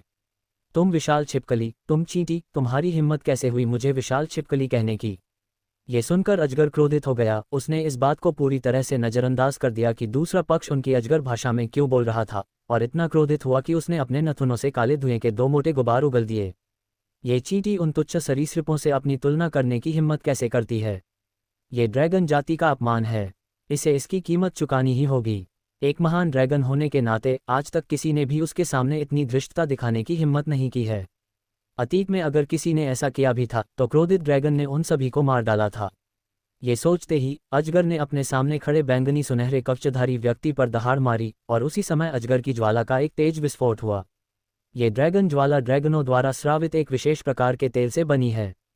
हवा के संपर्क में आते ही यह भयंकर रूप से जल उठती है और इसका तापमान इतना भयानक होता है कि यह स्टील को भी पिघला सकती है। यदि आप इसकी चपेट में आ गए तो आप इस हद तक जल जाएंगे कि हड्डियों के टुकड़े भी नहीं बचेंगे। हालांकि दुश्मन के अजगर की ज्वालाओं में घिरकर राख हो जाने का अपेक्षित परिदृश्य घटित नहीं हुआ, क्योंकि बैंगनी सुनहरे कवच में लिपटे उस व्यक्ति के चेहरे पर व्यंग्यात्मक मुस्कान थी और उसने अजगर द्वारा उगली गई ज्वालाओं को सीधे एक अग्निगोले में परिवर्तित कर दिया। लगता है रक्षक की ताकत कोई खास नहीं है। मैं पहले बहुत ज्यादा सतर्क था। बैंगनी सुनहरे कवच में लिपटे उस व्यक्ति ने ड्रैगन ज्वाला के गोले से खेलते हुए अपने सामने आश्चर्यचकित काले ड्रैगन को देखा और शांत स्वर में बोला, STOPPE अध्याय 865 पीछा करो और हमला करो। तांग जेन के नियंत्रण में ड्रैगन ज्वाला को देखकर काले ड्रैगन को अविश्वास हुआ और उसे ये भी संदेह हुआ कि कहीं वह मतिभ्रम तो नहीं कर रहा है। काला ड्रैगन इस ड्रैगन ज्वाला की शक्ति से भलीभांति परिचित था। यह एक भयानक पदार्थ था जो आसानी से स्टील को पिघला सकता था और दुश्मनों के खिलाफ इस्तेमाल किए जाने पर यह लगभग अजेय था। जब भी इसका इस्तेमाल किया जाएगा ये दुश्मन को नरक में धकेल देगा। लेकिन किसने सोचा होगा कि तांग जेन ड्रैगन ज्वाला से होने वाले नुकसान को नज़रअंदाज कर देगा, मानो यह उच्च तापमान उत्सर्जित करने वाला अग्निगोला रुई के गोले से कम न हो। अरे यार, तुमने ये कैसे किया? अजगर दहाड़ा और इस बात पर विश्वास करने से इनकार करते हुए उसने फिर से अजगर की आग उगली, ये साबित करने की कोशिश करते हुए कि उसने अभी जो देखा वह एक भ्रम था। हालांकि इस बार तांग जेन ने उसे हमला करने का मौका नहीं दिया। काले अजगर को दोबारा हमला करते देख उसने सहजता से अपना हाथ हिलाया और अपनी मानसिक शक्ति से एकत्रित अजगर ज्वाला का गोला हवा में उछला और बिजली की तरह खुले मुंह वाले काले अजगर से टकरा गया।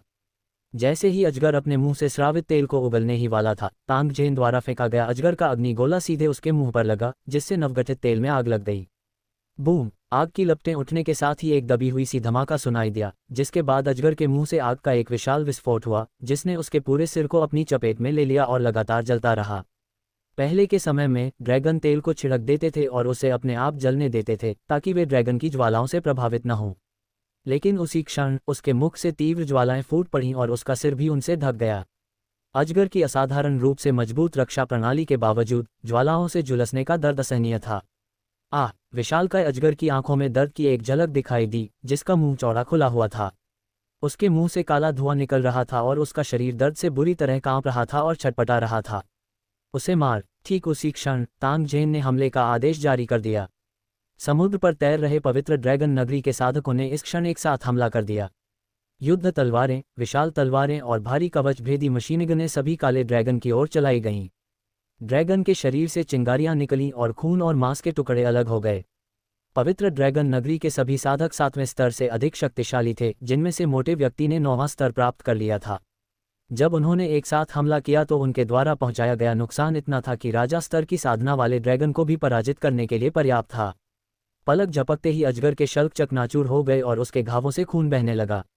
आत्मा नष्ट करने वाली तलवार को धारण किए हुए तांग जेन ने अजगर पर लगातार हमला किया, जिससे उसे भारी क्षति पहुंची और साथ ही उसे पवित्र ड्रैगन शहर के अन्य साधकों पर हमला करने से रोका। अजगर दर्द से कराह रहा था, उसका विशाल शरीर समुद्र में छटपटा रहा था और लुढ़क रहा था। उसके पंजे बेतहाशा चल रहे थे और उसकी मोटी पूंछ चारों दिशाओं में लहरा रही थी, उन चींटियों को मारने की कोशिश कर रही थी जिन्होंने उसे इतना नुकसान पहुंचाया था।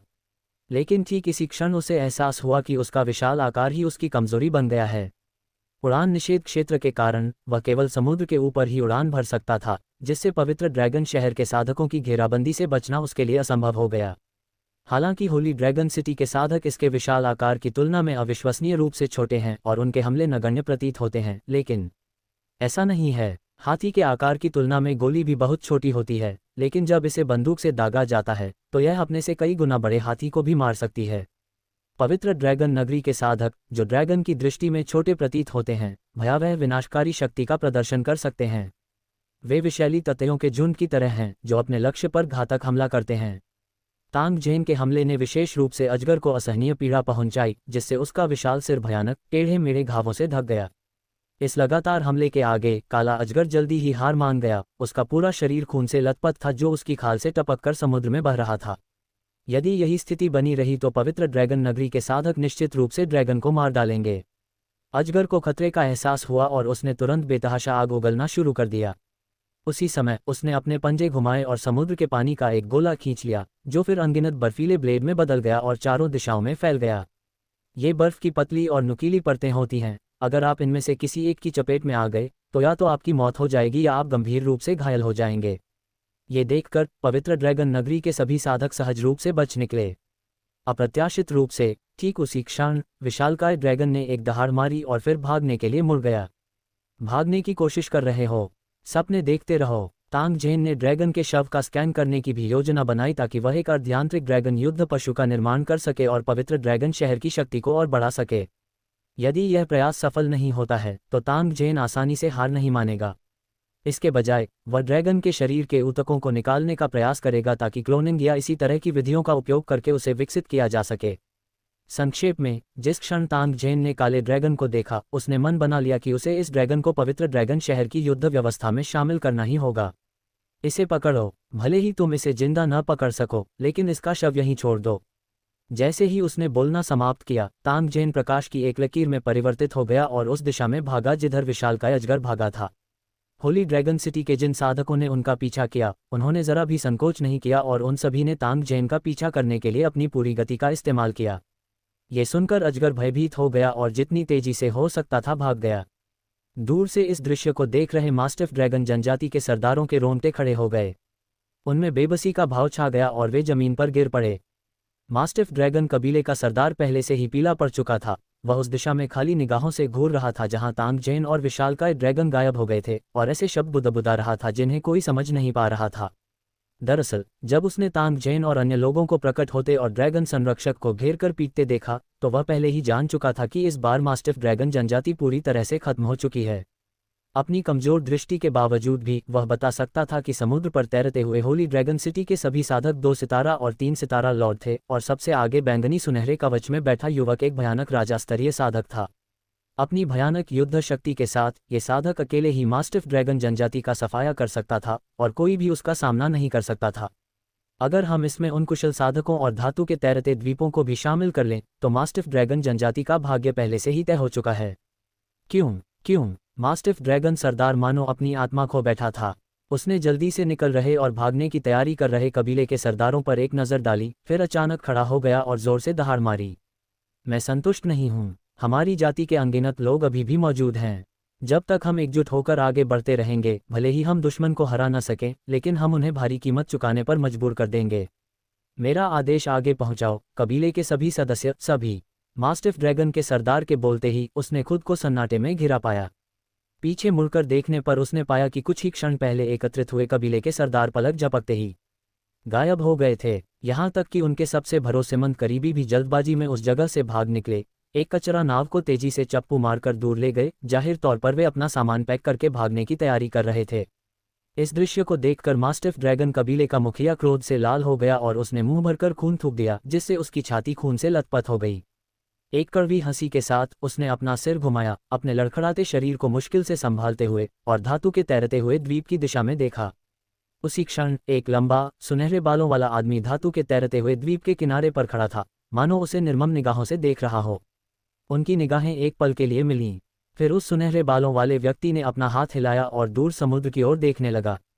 जैसे ही टायसन ने आदेश दिया, पहले स्थिर पड़े धातु के तैरते द्वीप से अचानक ढलान वाली धातु की स्लाइडें बाहर निकल आईं। धातु के तैरते द्वीप के केबिनों से जेट स्की की कतारें तेजी से ऊपर उठाई गईं, और फिर होली ड्रैगन सिटी के योद्धा फुर्ती से उन पर सवार होकर धातु की स्लाइडों के सहारे सीधे समुद्र में उतर गए और मास्टिफ ड्रैगन जनजाति की ओर बढ़ गए। एक के बाद एक जेट स्की ऊपर उठाई गईं, और धातु के तैरते द्वीपों से होली ड्रैगन सिटी के योद्धाओं की लहरें उमड़ पड़ीं। देखते ही देखते समुद्र होली ड्रैगन सिटी के योद्धाओं से भर गया। वे बंदूकें और तलवारें लहराते हुए समुद्र में तेजी से आगे बढ़े। मास्टिफ ड्रैगन जनजाति के चारों ओर के पूरे समुद्री क्षेत्र को घेर लिया और भागने की हिम्मत करने वाले किसी भी व्यक्ति को मार डाला। सब खत्म हो गया। ये शब्द कड़वी हंसी के साथ कहने के बाद मास्टिफ ड्रैगन सरदार जमीन पर गिर पड़ा और पूरी तरह से बेहोश हो गया। स्टॉप। अध्याय 866। घिरे हुए, बुरी तरह पिटे। होली ड्रैगन सिटी के योद्धाओं को धातु के तैरते द्वीप पर हमला करते देख मास्टिफ ड्रैगन कबीले के सभी सदस्य तुरंत इधर उधर भागने लगे। मास्टिफ ड्रैगन जनजाति पूरी तरह से पराजित हो चुकी है और उसके रक्षक भय के मारे भागने पर मजबूर हो गए हैं।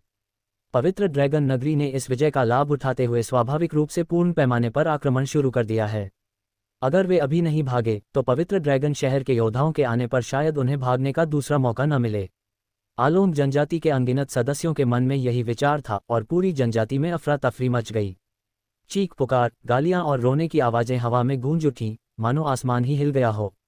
इस समय होली ड्रैगन सिटी के योद्धा बाघों की तरह पहाड़ से नीचे उतर रहे थे और अपनी शक्तिशाली जेट स्की को जमीन पर चला रहे थे। स्पष्ट आदेशों के तहत उन्होंने मास्टिफ ड्रैगन जनजाति के समुद्री क्षेत्र को तेजी से और पूरी तरह से घेर लिया। ये देखकर भागने की कोशिश कर रहे मास्टिफ ड्रैगन कबीले के सदस्य निराशा से भर गए और कचरे के जहाज पर बैठ गए, अपने चेहरे हाथों में छिपा लिए और रोने लगे। मास्टिफ ड्रैगन कबीले ने अपनी आंखों से देखा था कि युद्ध कितना क्रूर और निर्मम हो सकता है। आखिरकार समुद्र में पड़ी लाशें इस बात का अकाट्य प्रमाण थीं। कम से कम दसियों हजार मास्टिफ ड्रैगन कबीले के योद्धा समुद्र में लौट चुके थे। मास्टिफ ड्रैगन कबीले के घायल सदस्यों की संख्या अनगिनत थी। सौभाग्य से वे कुशल तैराक थे और घायल होने के बावजूद डूबे नहीं। हालांकि अगर उनके घावों का प्रभावी ढंग से इलाज नहीं किया गया तो वे मौत से नहीं बच पाएंगे। ये सोचकर मास्टिफ ड्रैगन कबीले के उन सदस्यों के दिल दुख से भर गए। शायद वह दिन दूर नहीं जब वे भी उन्हीं में से एक हो जाएंगे, ठंडे समुद्री पानी में भीगते हुए बदबूदार हो जाएंगे और मांसाहारी मछलियां उन्हें नोच नोच कर खा जाएंगी, केवल उनके कंकाल ही बचेंगे। हालांकि अपेक्षित नरसंहार नहीं हुआ। इस दौरान एक भी गोली नहीं चली, केवल जेटस्की की लगातार गर्जना सुनाई देती रही। होली ड्रैगन सिटी के योद्धाओं ने सीधे कबीले पर हमला नहीं किया। इसके बजाय उन्होंने अपनी जेट्स समुद्र में खड़ी की, ठंडे स्वर में अपनी राइफलें उठाईं और कचरे के जहाज में छिपे कांपते हुए मास्टिफ ड्रैगन लोगों पर निशाना साधा। ये देखकर मास्टिफ ड्रैगन कबीले के सदस्यों ने कोई हरकत करने की हिम्मत नहीं की, बल्कि चुपचाप अपने भाग्य को स्वीकार कर लिया। तभी बड़ी कैलिबर की मशीनगनों से लैस गई सशस्त्र गश्ती नौकाएं धीरे धीरे पास आईं और आवलोंग जनजाति के लोगों की सतर्क निगाहों के बीच घने जलमार्गों में प्रवेश कर गईं। घबराओ मत सब लोग, होली ड्रैगन सिटी में बंदूकें केवल दुश्मन की ओर ही तानी जाएंगी। आदेशों का पालन करने वालों को कोई नुकसान नहीं पहुंचाया जाएगा। ओल्ड फिश और कुछ भर्ती किए गए समुद्री खानाबदोश एक सशस्त्र गश्ती नौक पर खड़े थे और लाउडस्पीकर का उपयोग करके बार बार आवलोंग जनजाति से प्रतिरोध छोड़ने का आग्रह कर रहे थे। यदि वे होली ड्रैगन सिटी द्वारा मांगी गई वस्तुओं को सौंप देते हैं तो उन्हें मृत्यु से बचाया जा सकता है और यहाँ तक कि मास्टिफ ड्रैगन जनजाति को भी संरक्षित किया जा सकता है। जहाँ तक मास्टिफ ड्रैगन कबीले के उन सदस्यों की बात है जो उन्हें अपनी जान से भी ज़्यादा महत्व देते थे, होली ड्रैगन सिटी को पीढ़ी दर पीढ़ी चली आ रही उन बेकार जहाज़ों में बिल्कुल भी दिलचस्पी नहीं थी। और ठीक यही हुआ, होली ड्रैगन सिटी को उन चीज़ों से कोई लेना देना नहीं था जो मिशन से संबंधित नहीं थीं। पिछली लड़ाई अपरिहार्य थी, लेकिन अगर मास्टिफ ड्रैगन कबीले के वे सदस्य अपनी हद जाने बिना विरोध करना जारी रखते हैं तो होली ड्रैगन सिटी निश्चित रूप से उन्हें बेरहमी से जल जगत से मिटा देगी। लाओ यू और अन्य लोगों के समझाने पर हथियारों से लैस और कचरे के जहाज में छिपे हुए आवलोंग जनजाति के लोग, जो यह मानते थे कि वे मौत से नहीं बच सकते, सभी के चेहरों पर खुशी की झलक दिखाई दी। कोई खजाना कितना भी अनमोल क्यों न हो, वह जीवन के बराबर महत्वपूर्ण नहीं है। इन दोनों में से किसी एक को चुनने के बारे में ज़्यादा सोचने की जरूरत नहीं है। इसके अलावा पूरे आवलोंग कबीले के लगभग सभी खजाने शक्तिशाली और धनी लोगों के हाथों में हैं। आम कबीलेवासियों की संपत्ति का संचय काफ़ी सीमित है, इसलिए भले ही होली ड्रैगन सिटी खजाने एकत्र कर ले, उसका उनसे कोई खास संबंध नहीं है। अगर ऐसा है तो वे अभी भी किस बात को लेकर हिचकिचा रहे हैं। यह महसूस करते हुए मास्टिफ ड्रैगन कबीले के कुछ साहसी सदस्य जल्द ही अपने कचरे से भरी नावों में सवार होकर उस सशस्त्र गश्ती नौक पर पहुंचे जहां ओल्ड फिश मौजूद था। उनके चेहरे भय से भरे हुए थे और उन्होंने उसे इशारे करने और कुछ कहने शुरू कर दिए। कुछ शब्द सुनने के बाद ओल्ड फिश ने अपने बगल में बैठे होली ड्रैगन सिटी के साधक की ओर मुड़कर कुछ शब्द कहे। फिर होली ड्रैगन सिटी के साधक ने एक संचारक का उपयोग करके कुछ शब्द कहे।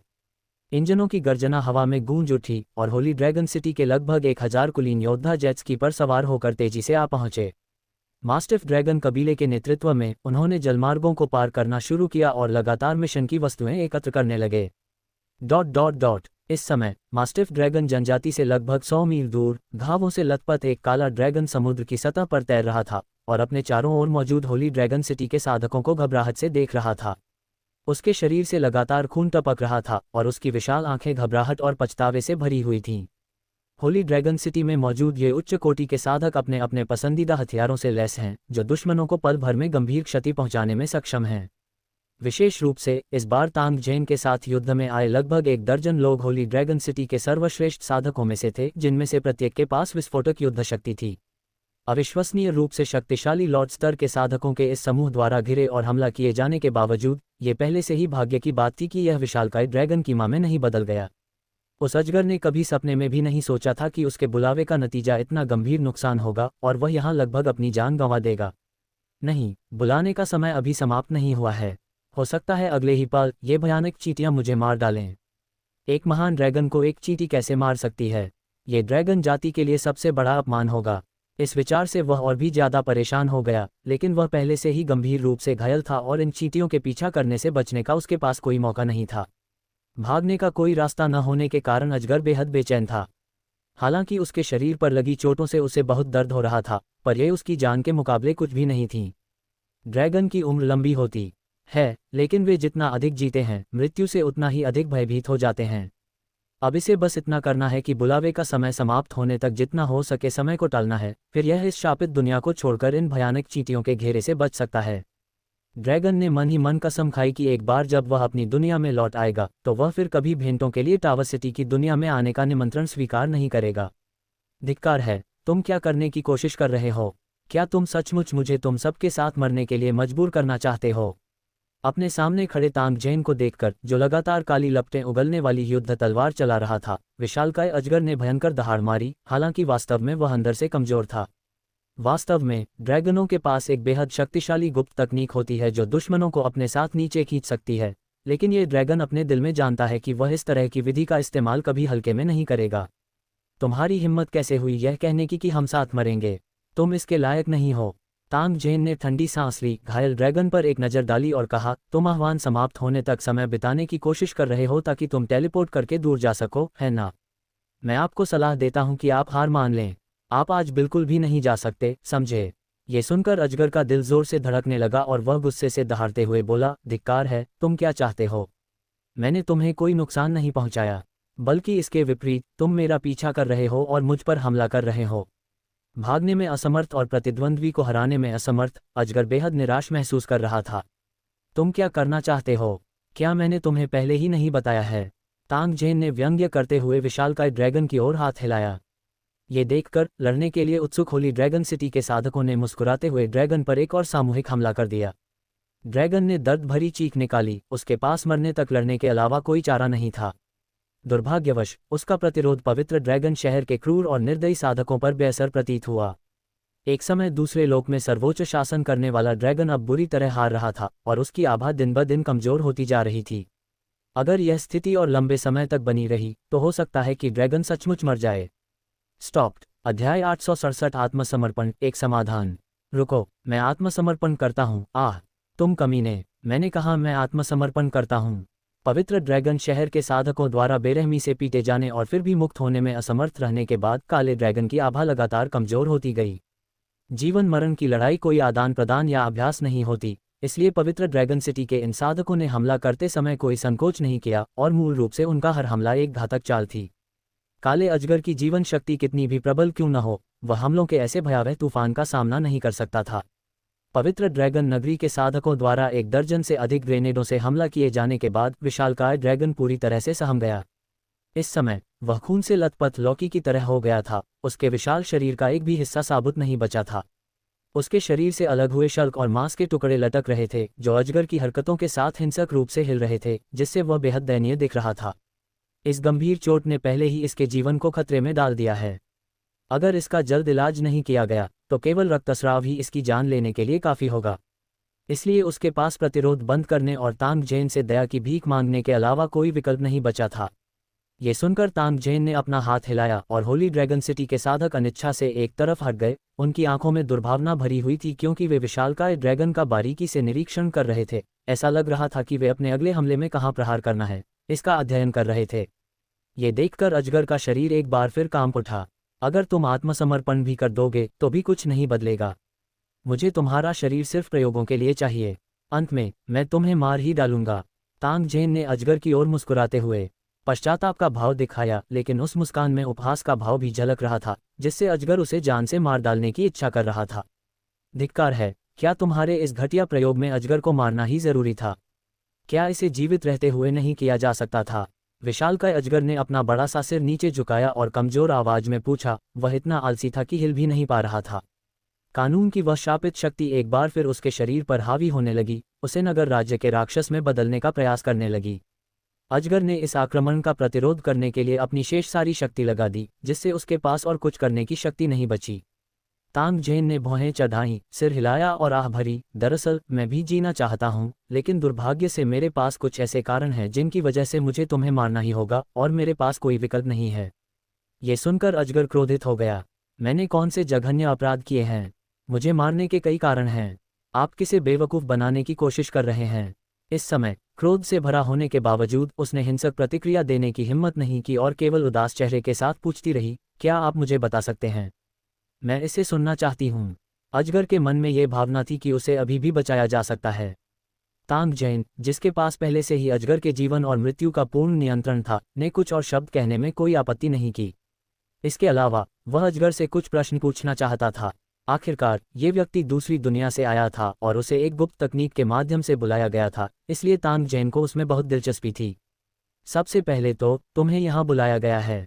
बुलावे का समय समाप्त होते ही तुम अनिवार्य रूप से अपनी दुनिया में लौट जाओगे, इसलिए तुम्हें यहाँ रोकने के लिए मेरे पास तुम्हें मारने के अलावा कोई विकल्प नहीं है। आखिरकार एक मृत शरीर को उसकी मूल दुनिया में वापस नहीं लाया जा सकता। दूसरा कारण यह है कि आप मास्टिफ ड्रैगन जनजाति के संरक्षक हैं, जिसे मुझे अपने शहर के विकास अभियान के लिए खत्म करना होगा। आपको मारे बिना मेरा शहर आगे नहीं बढ़ सकता। इस बिंदु पर तांग जैन ने विशालकाय ड्रैगन पर एक नज़र डाली और उदासीनता से कहा, तीसरे कारण की बात करें तो मैं ये देखना चाहता हूं कि तुम कितने शक्तिशाली हो और तुम्हें मारने में कितना समय लगेगा। ये तीसरा कारण सुनकर अजगर इतना क्रोधित हो गया कि उसकी नाक से काला धुआं निकलने लगा और उसकी आंखें खून की तरह लाल हो गईं। तो आपकी नज़र में मैं बस एक बड़ा पंचिंग बैग हूं। ये तो ड्रैगन के साथ हद से ज़्यादा दुर्व्यवहार है। अजगर तांग जैन से जान की बाजी लगाकर लड़ने को बेताब था, लेकिन भयानक परिणामों के ख्याल से वह निराश हो गया। ये देखकर कि तांग जैन फिर से हमला करने का आदेश देने ही वाला है, उसने चिढ़कर कहा, मुझे मारने की जल्दी मत करो। दरअसल तुम्हारे द्वारा बताई गई समस्याओं का हल मेरे पास है। ये सुनकर तांग जैन की आंखें चमक उठीं और उन्होंने शांत भाव से कहा, मुझे अपनी कहानी बताओ। अगर संभव हुआ तो मैं तुम्हारी जान बख्श दूं। सिर झुकाए हुए अजगर ने थोड़ी नाराजगी के साथ कहा, तुम्हें मुझसे वादा करना होगा कि तुम मुझे नहीं मारोगे, तभी मैं तुम्हें सच बताऊंगा। तांग जैन ने व्यंग्य करते हुए फिर से हाथ हिलाकर हमले का संकेत दिया। काला अजगर चौंक गया और जल्दी से बोला, कुछ मत करो। मैं बात करूंगा। सबसे पहले तो आह्वान समाप्त होने के बाद वापस लौटने का मुद्दा वास्तव में हल करना आसान है। मुझे बस अनुबंध तोड़ना होगा या आह्वानकर्ता की मृत्यु हो जानी चाहिए, फिर मैं वापस नहीं लौट पाऊंगा। हालांकि मैं ये काम खुद नहीं कर सकता, क्योंकि अनुबंध में ये शर्त है कि कोई भी पक्ष दूसरे को नुकसान नहीं पहुंचा सकता, इसलिए ये काम केवल आप ही कर सकते हैं। ये सुनकर तांग जैन ने सिर हिलाया और कम्युनिकेटर में एक निर्देश दिया। ड्रैगन का ठेकेदार मास्टिफ ड्रैगन जनजाति का सरदार था और तांग जैन द्वारा आदेश जारी करने के बाद उसका भाग्य पहले से ही तय था। मामला सुलझने के बाद तांग जैन ने लापरवाही से हाथ हिलाया और अपने स्टोरेज रिंग से तरबूज के आकार की एक वस्तु निकाली। ये बम एक छोटे पहाड़ को आसानी से समतल कर सकता है। ये हर समय विशिष्ट संकेत प्राप्त करता है और संकेत बाधित होने पर तुरंत फट जाएगा। अपनी मानसिक शक्ति का प्रयोग करते हुए तांग जैन ने विशेष रूप से निर्मित बम को उठाया और उसे अजगर के चेहरे के पास ले आया। उसने व्यंग्यपूर्वक कहा, मुझे तुम पर भरोसा नहीं है, इसलिए इसे निगल लो। अगर तुम सच में टेलीपोर्ट करके भाग गए तो ये बम तुम्हें पल भर में कीमा बना देगा। ये सुनकर अजगर क्रोधित होकर दहाड़ा, मानो वह तांग जैन के कार्यों से बेहद असंतुष्ट था। ये देखकर बगल में मंडरा रहे मोटे आदमी ने तुरंत अपनी निजी मशीन गन से अजगर पर निशाना साधा, जिससे वह दर्द से चीखने लगा। मुझे मारना बंद करो, मैं तुम्हें निगल जाऊंगी, ठीक है। कोई और विकल्प न होने पर अजगर ने बम को पूरा निगल लिया और निराश होकर बोला, जहां तक शहर के विकास के उस मिशन की बात है जिसका आपने जिक्र किया, मैं वास्तव में उसके बारे में जानता हूं और उसे हल करने का तरीका भी मेरे पास है। जब आप मेरी अधिकांश आत्मिक शक्ति निकालकर उसे फाउंडेशन प्लेटफॉर्म को सौंप देंगे तो यह माना जाएगा कि आपने मिशन पूरा कर लिया है। सबसे महत्वपूर्ण बात यह है कि इस विधि का उपयोग करने से न केवल ये सुनिश्चित होगा कि आपकी शहर विकास खोज सुचारू रूप से पूरी हो जाएगी, बल्कि मैं शहर की दुनिया के कानूनों से भी प्रभावित नहीं होऊंगा और मुझे राक्षस में बदलने की चिंता भी नहीं करनी पड़ेगी। ये सुनकर तांग जैन को बहुत आश्चर्य हुआ, क्या सच में ऐसा कोई तरीका है? आपको ये कैसे पता चला? ड्रैगन ने उपहास उड़ाते हुए कहा, टावर सिटी की दुनिया में तुम्हारी प्रतिष्ठा तो जगजाहिर है। कई शक्तिशाली अन्य दुनियाएं तुम्हारे बारे में जानती हैं। इसके अलावा हम ड्रैगनों के पास भी वंशानुगत स्मृतियां होती हैं, तो इसमें अजीब क्या है कि हम इसके बारे में जानते हैं? तांग जैन की जिज्ञासा और भी बढ़ गई और उसने आगे पूछा, आपने कहा कि कई अन्य दुनियाओं को टावर सिटी वर्ल्ड के अस्तित्व के बारे में पता है, तो उन मूल निवासियों की नज़र में टावर सिटी वर्ल्ड कैसा दिखता है? और यह कैसा हो सकता है? अन्य लोकों में आपका लुचेंग लोक एक दानव गुफा है और लुचेंग साधकों को दानव, अलौकिक दानव इत्यादि कहा जाता है। संक्षेप में कहें तो आपके बारे में कुछ भी अच्छा नहीं है। ऐसे बहुत से लोग हैं जो आपसे नफरत करते हैं। बोलते समय अजगर एक बार फिर बेहद निराश महसूस कर रहा था। हालांकि उसे पता था कि नगर राज्य जगत में शक्तिशाली साधक मौजूद हैं, लेकिन उसे यकीन था कि ऐसे भयानक विशेषज्ञ इन कैद और परित्यक्त भूमि में प्रकट नहीं होंगे। एक सामान्य 8 स्तरीय शहर में 2 सितारा राजा के स्तर के कोई भी साधक नहीं होने चाहिए। यही कारण है कि इसने आह्वान स्वीकार किया और जललोक में अवतरित हुआ। किसने सोचा होगा कि ऐसी घटनाएं घटित होंगी? अगर मुझे पता होता कि ऐसा होगा तो मैं कभी भी यह बुलावा स्वीकार नहीं करता, चाहे तुम मुझे जान से ही क्यों न मार दो। हालांकि जब तांग जेन ने अजगर के उपहास भरे शब्द सुने तो उसकी आंखों में एक चमक सी कौंध गई, साथ ही चिंतन का एक संकेत भी दिखाई दिया। वह हमेशा से एक बात का पता लगाना चाहता था, आखिर मीनारों की यह रहस्यमय और विचित्र दुनिया क्या थी। हालांकि पहाड़ों में होने के कारण पूरी पर्वत श्रृंखला को देखना असंभव था, इसलिए तांग जेन को कभी भी स्पष्ट उत्तर नहीं मिला। हालांकि काले ड्रैगन के शब्दों ने तांग जेन को जवाब खोजने की संभावना प्रदान की। स्टॉप्ड स्पीकर ब्राउज़र अध्याय 868 संकल्प सफाई। अजगर द्वारा सुझाया गया समाधान वास्तव में व्यवहारिक था, इसीलिए तांग जेन ने उसे सीधे नहीं मारा। जैसा कि उन्होंने पहले कहा था, एक जीवित ड्रैगन अधिक मूल्यवान है। जहां तक विशालकाय शहर की दुनिया के बारे में ड्रैगन द्वारा कही गई बातों का सवाल है, तांग जेन निस्संदेह अधिक उत्सुक था और कुछ और सवाल पूछना चाहता था, लेकिन वह यह भी जानता था कि अभी सबसे अच्छा समय नहीं है। चूंकि अजगर पहले से ही उसके हाथ में था, इसलिए तांग जेन जब चाहे उससे पूछताछ कर सकता था, इसलिए उसे कोई जल्दी नहीं थी। तभी कम्युनिकेटर ने दिखाया कि कोई कॉल कर रहा है और तांग जेन ने मन ही मन में कॉल का जवाब दिया। हे नगर स्वामी, समस्या का समाधान हो गया है। कम्युनिकेटर के माध्यम से एक भारी पुरुष की आवाज़ सुनाई दी, साथ ही एक वीडियो क्लिप भी दिखाई दी जिसमें मास्टिफ ड्रैगन जनजाति के मुखिया को दिखाया गया था। हालांकि ये व्यक्ति अपने जीवन के अंतिम पड़ाव पर पहुंच चुका था, एक कचरे के जहाज पर एक मृत कुत्ते की तरह पड़ा हुआ था, जो उसके पहले के अभिमानी और दबंग व्यवहार के बिल्कुल विपरीत था, जिससे वह विशेष रूप से उदास दिखाई दे रहा था। ड्रैगन को बुलाने में उसकी बहुत सारी शक्ति और जीवन शक्ति खर्च हो गई, साथ ही उसके तीव्र क्रोध के कारण मास्टिफ ड्रैगन सरदार वास्तव में पतन के कगार पर था। लेकिन विडंबना यह है कि इस निरंतर बचाव और देखभाल के दौरान उसने खुद को पूरी तरह से अकेला पाया, सभी ने उसे छोड़ दिया था और अपनी जान बचाने के लिए भाग गए थे। होली ड्रैगन सिटी के साधकों के हस्तक्षेप की आवश्यकता के बिना मास्टिफ ड्रैगन कबीले के प्रमुख की कचरे के जहाज पर चुपचाप मृत्यु हो गई, किसी ने ध्यान नहीं दिया। विजेता राजा बनता है और हारने वाला डाकू। शायद ये बुरी बात नहीं है कि मास्टिफ ड्रैगन कबीले का मुखिया इस समय मरा। कम से कम वह बहुत अपमान और यातना से बच गया। हालांकि उन्हें खुद भी यह उम्मीद नहीं थी कि जनजाति के संकट के समय में जब वे अपनी मृत्युशैया पर थे, उनके साथ कोई नहीं होगा। हालांकि होली ड्रैगन सिटी की ताकत वाकई चिंताजनक थी, लेकिन इसका मुख्य कारण यह था कि मास्टिफ ड्रैगन कबीले के मुखिया की सामान्य कार्रवाइयां इतनी अलोकप्रिय थीं कि इस जीवन मरण के संकट में कोई भी उनके साथ खड़ा नहीं हुआ। उस पर एक नज़र डालने के बाद तांग जेन ने कम्युनिकेटर से नज़रें हटा लीं और काले ड्रैगन की ओर देखने लगा। अब जबकि तुम्हारा सम्मना मर चुका है, तो अगला काम तुम्हारी आत्मा की शक्ति का आधा हिस्सा निकालना है ना? काले अजगर ने बेबसी से सिर हिलाया। इस समय उसे केवल अपनी जान बचाने की उम्मीद थी, बाकी सब बाद में सोचा जा सकता था। हालांकि अपनी आधी आत्मिक शक्ति खो देने के बाद यह बेहद कमजोर हो जाएगा और शायद सैकड़ों वर्षों तक ठीक नहीं हो पाएगा। इसके बाद तांग जेन और अन्य लोगों की सतर्क निगाहों के नीचे विशालकाय ड्रैगन ने एक गुप्त तकनीक का उपयोग करके अपनी आत्मा शक्ति का आधा हिस्सा यानी संघनित ऊर्जा शरीर विभाजित किया और सीधे तांग जेन को सौंप दिया। ऊर्जा शरीर के हिंसक रूप से दो हिस्सों में बंट जाने के बाद अजगर तुरंत और भी कमजोर हो गया, बीमार दिखने लगा और ऐसा लग रहा था मानो वह किसी भी क्षण मर जाएगा। फिर अजगर की शोकग्रस्त निगाहों के नीचे तांग जेन ने सीधे उसकी आत्मा शक्ति का आधा हिस्सा छीन लिया। जैसा कि तांग जेन ने भविष्यवाणी की थी, हालांकि अजगर आकार में विशाल था, लेकिन संघनित ऊर्जा शरीर केवल एक बास्केटबॉल के आकार का था। ठीक उसी तरह जैसे हमने पहले शून्य सर्प साधक को देखा था। हालांकि वह विशालकाय था, लेकिन उसका संघनित ऊर्जा शरीर केवल 1 मीटर से थोड़ा अधिक लंबा था, जिससे यह अंतर बेहद स्पष्ट हो गया था। तांग जेन ने ऊर्जा के गोले को अपने हाथ में लिया, कुछ देर उसका अवलोकन किया और फिर उसे सीधे अपने भंडारण स्थान में रख दिया। आप लोग इस पर नजर रखिएगा, मैं वापस जाकर इसकी पुष्टि कर लूंगा। जैसे ही उसने बोलना समाप्त किया, तांग जेन की आकृति बिना किसी निशान के गायब हो गई। स्पष्ट रूप से उसने उस टेलीपोर्टेशन क्षमता का उपयोग किया जो केवल एक राजा स्तर का साधक ही उपयोग कर सकता है। हे भगवान, उस कमीने ने आखिरकार मुझे जाने दिया। तांग जेन के गायब हो जाने के बाद काले ड्रैगन ने राहत की सांस ली और वह दिल जो लंबे समय से अनिश्चितता में लटका हुआ था, आखिरकार शांत हो गया।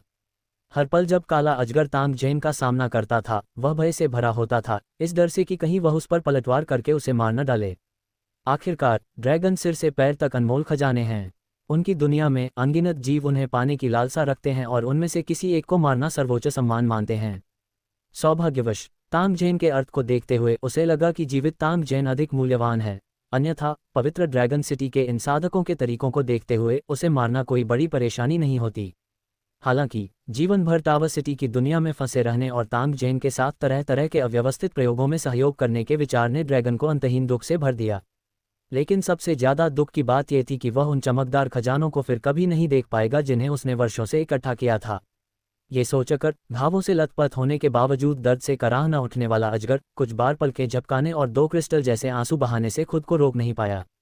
जब तक तांग जेन पवित्र ड्रैगन शहर से लौटा तब तक पूरी मास्टिफ ड्रैगन जनजाति पर कब्जा हो चुका था। एक एक करके युद्ध पुण्य के बदले में दी जा सकने वाली वस्तुओं को खोजा गया और सावधानीपूर्वक परिवहन पोत पर लादा गया। मास्टिफ ड्रैगन जनजाति के सदस्यों को एक समुद्री क्षेत्र में इकट्ठा करके कैद कर लिया गया था जो पवित्र ड्रैगन शहर के हथियारों से लैस योद्धाओं से घिरा हुआ था। शक्तिशाली होली ड्रैगन सिटी के सामने मास्टिफ ड्रैगन कबीले के ये सदस्य प्रतिरोध करने में असमर्थ थे, इसलिए वे केवल अपने भाग्य के आगे आत्मसमर्पण करने के अलावा और कुछ नहीं कर सकते थे। तांग जेन परिवहन जहाज पर सवार हुआ, उसे सलाम करने वाले होली ड्रैगन सिटी के योद्धाओं को सिर हिलाकर अभिवादन किया और फिर अपनी निगाहें समुद्र में बचे हुए जीवों की आंखों में छिपे खजानों पर टिका दीं। मैंने गमले में लगे एक बड़े करीने से पाले पोसे पौधे को उठाया और उस पर एक नज़र डाली, ये जानने की चाहत में कि उसमें ऐसी क्या खास बात है। उसे समझ नहीं आया कि कॉर्नरस्टोन प्लेटफॉर्म ने ऐसा नियम क्यों बनाया था जिसके तहत इन वस्तुओं को युद्ध में मिलने वाले लाभों के बदले में देना अनिवार्य था। आखिरकार चाहे वह किसी भी तरह से देखे, उसके हाथ में मौजूद पौधा काफ़ी साधारण लग रहा था। उसमें एकमात्र खास बात यह थी कि वह संभवतः किसी दूसरी दुनिया से आया था। अपने बगल में खड़े होली ड्रैगन सिटी के योद्धा को पौधा सौंपने के बाद तांग जेन ने अन्य वस्तुओं पर एक नज़र डाली। उसकी आंखों में एक ज्ञान भरी चमक दिखाई दी। शायद मैं इस बारे में ज़्यादा सोच रहा हूँ। आधारशिला मंच का उद्देश्य वास्तव में काफ़ी सरल है, क्योंकि ये पौधे और अन्य वस्तुएं जिन्हें युद्ध में पुण्य के बदले में प्राप्त किया जा सकता है जल जगत में अत्यंत मूल्यवान है। इसलिए समुद्री जनजाति का प्रत्येक सदस्य इन्हें संजोकर रखता है और इनकी रक्षा करता है। यदि होली ड्रैगन सिटी इन वस्तुओं को प्राप्त करना चाहती है तो उसका समुद्री जनजातियों से टकराव होना तय है, जिससे युद्ध अपरिहार्य हो जाएगा। इससे होली ड्रैगन सिटी द्वारा अन्य माध्यमों से इन वस्तुओं को प्राप्त करने की संभावना समाप्त हो जाती है, जिससे होली ड्रैगन सिटी को बल प्रयोग का सहारा लेने के लिए मजबूर होना पड़ता है। इसके अलावा लूटपाट के लिए हिंसा का इस्तेमाल करना वास्तव में सबसे आसान और सुविधाजनक तरीका है। तांग जेन ने सिर हिलाते हुए नींव के चबूतरे के प्रति कुछ हद तक तिरस्कार का भाव दिखाया। अगर इसमें बुद्धि होती तो यह निश्चित रूप से एक खूनी और युद्धप्रिय पागल होता। तांग जेन ने आओलोंग कबीले के सदस्यों पर एक नज़र डाली, जिनके चेहरे आतंक से भरे थे लेकिन जिनकी आंखों में नफरत की चमक थी। फिर उसने अपना हाथ हिलाया और अपने बगल में खड़े होली ड्रैगन सिटी के एक अधिकारी को बुलाया। अगले चरण में हम पिछली योजना का अनुसरण करेंगे और इन समुद्री जनजातियों से सेवकों की भर्ती करेंगे। जितने अधिक होंगे उतना ही अच्छा होगा। हमने जो शर्तें रखी हैं उनके आधार पर मेरा अनुमान है कि समुद्री यात्रा में बचे ये लोग मना नहीं करेंगे। ये सुनकर होली ड्रैगन सिटी के अधिकारी ने तांग जेन को सलाम किया और फिर अपने आदमियों को मामले को सुलझाने का निर्देश दिया। तांग जेन ने लाशों से भरे समुद्र और खून की गंध से आकर्षित होकर आए छोटे बड़े समुद्री राक्षसों पर एक नज़र डाली और फिर काले अजगर के स्थान की ओर चल पड़ा। उस व्यक्ति द्वारा सुझाया गया तरीका वाकई उपयोगी था। तांग जेन द्वारा ऊर्जा पिंड का वह आधा हिस्सा सौंपने के बाद आधार मंच पर प्रदर्शित मिशन की प्रगति में वाकई थोड़ी वृद्धि हुई। ये देखकर तांग जेन दिल खोलकर हंस पड़ी और काले अजगर के बारे में उसकी जिज्ञासा और भी बढ़ गई। हालांकि यह आदमी काया और कुछ हद तक बदमाश जैसा व्यवहार करता है, लेकिन वास्तव में उसके दिमाग में बहुत सी उपयोगी बातें हैं। अगर हम थोड़ी और मेहनत करें तो शायद हमें इससे और अधिक जानकारी मिल सके। Stopped speaker browser.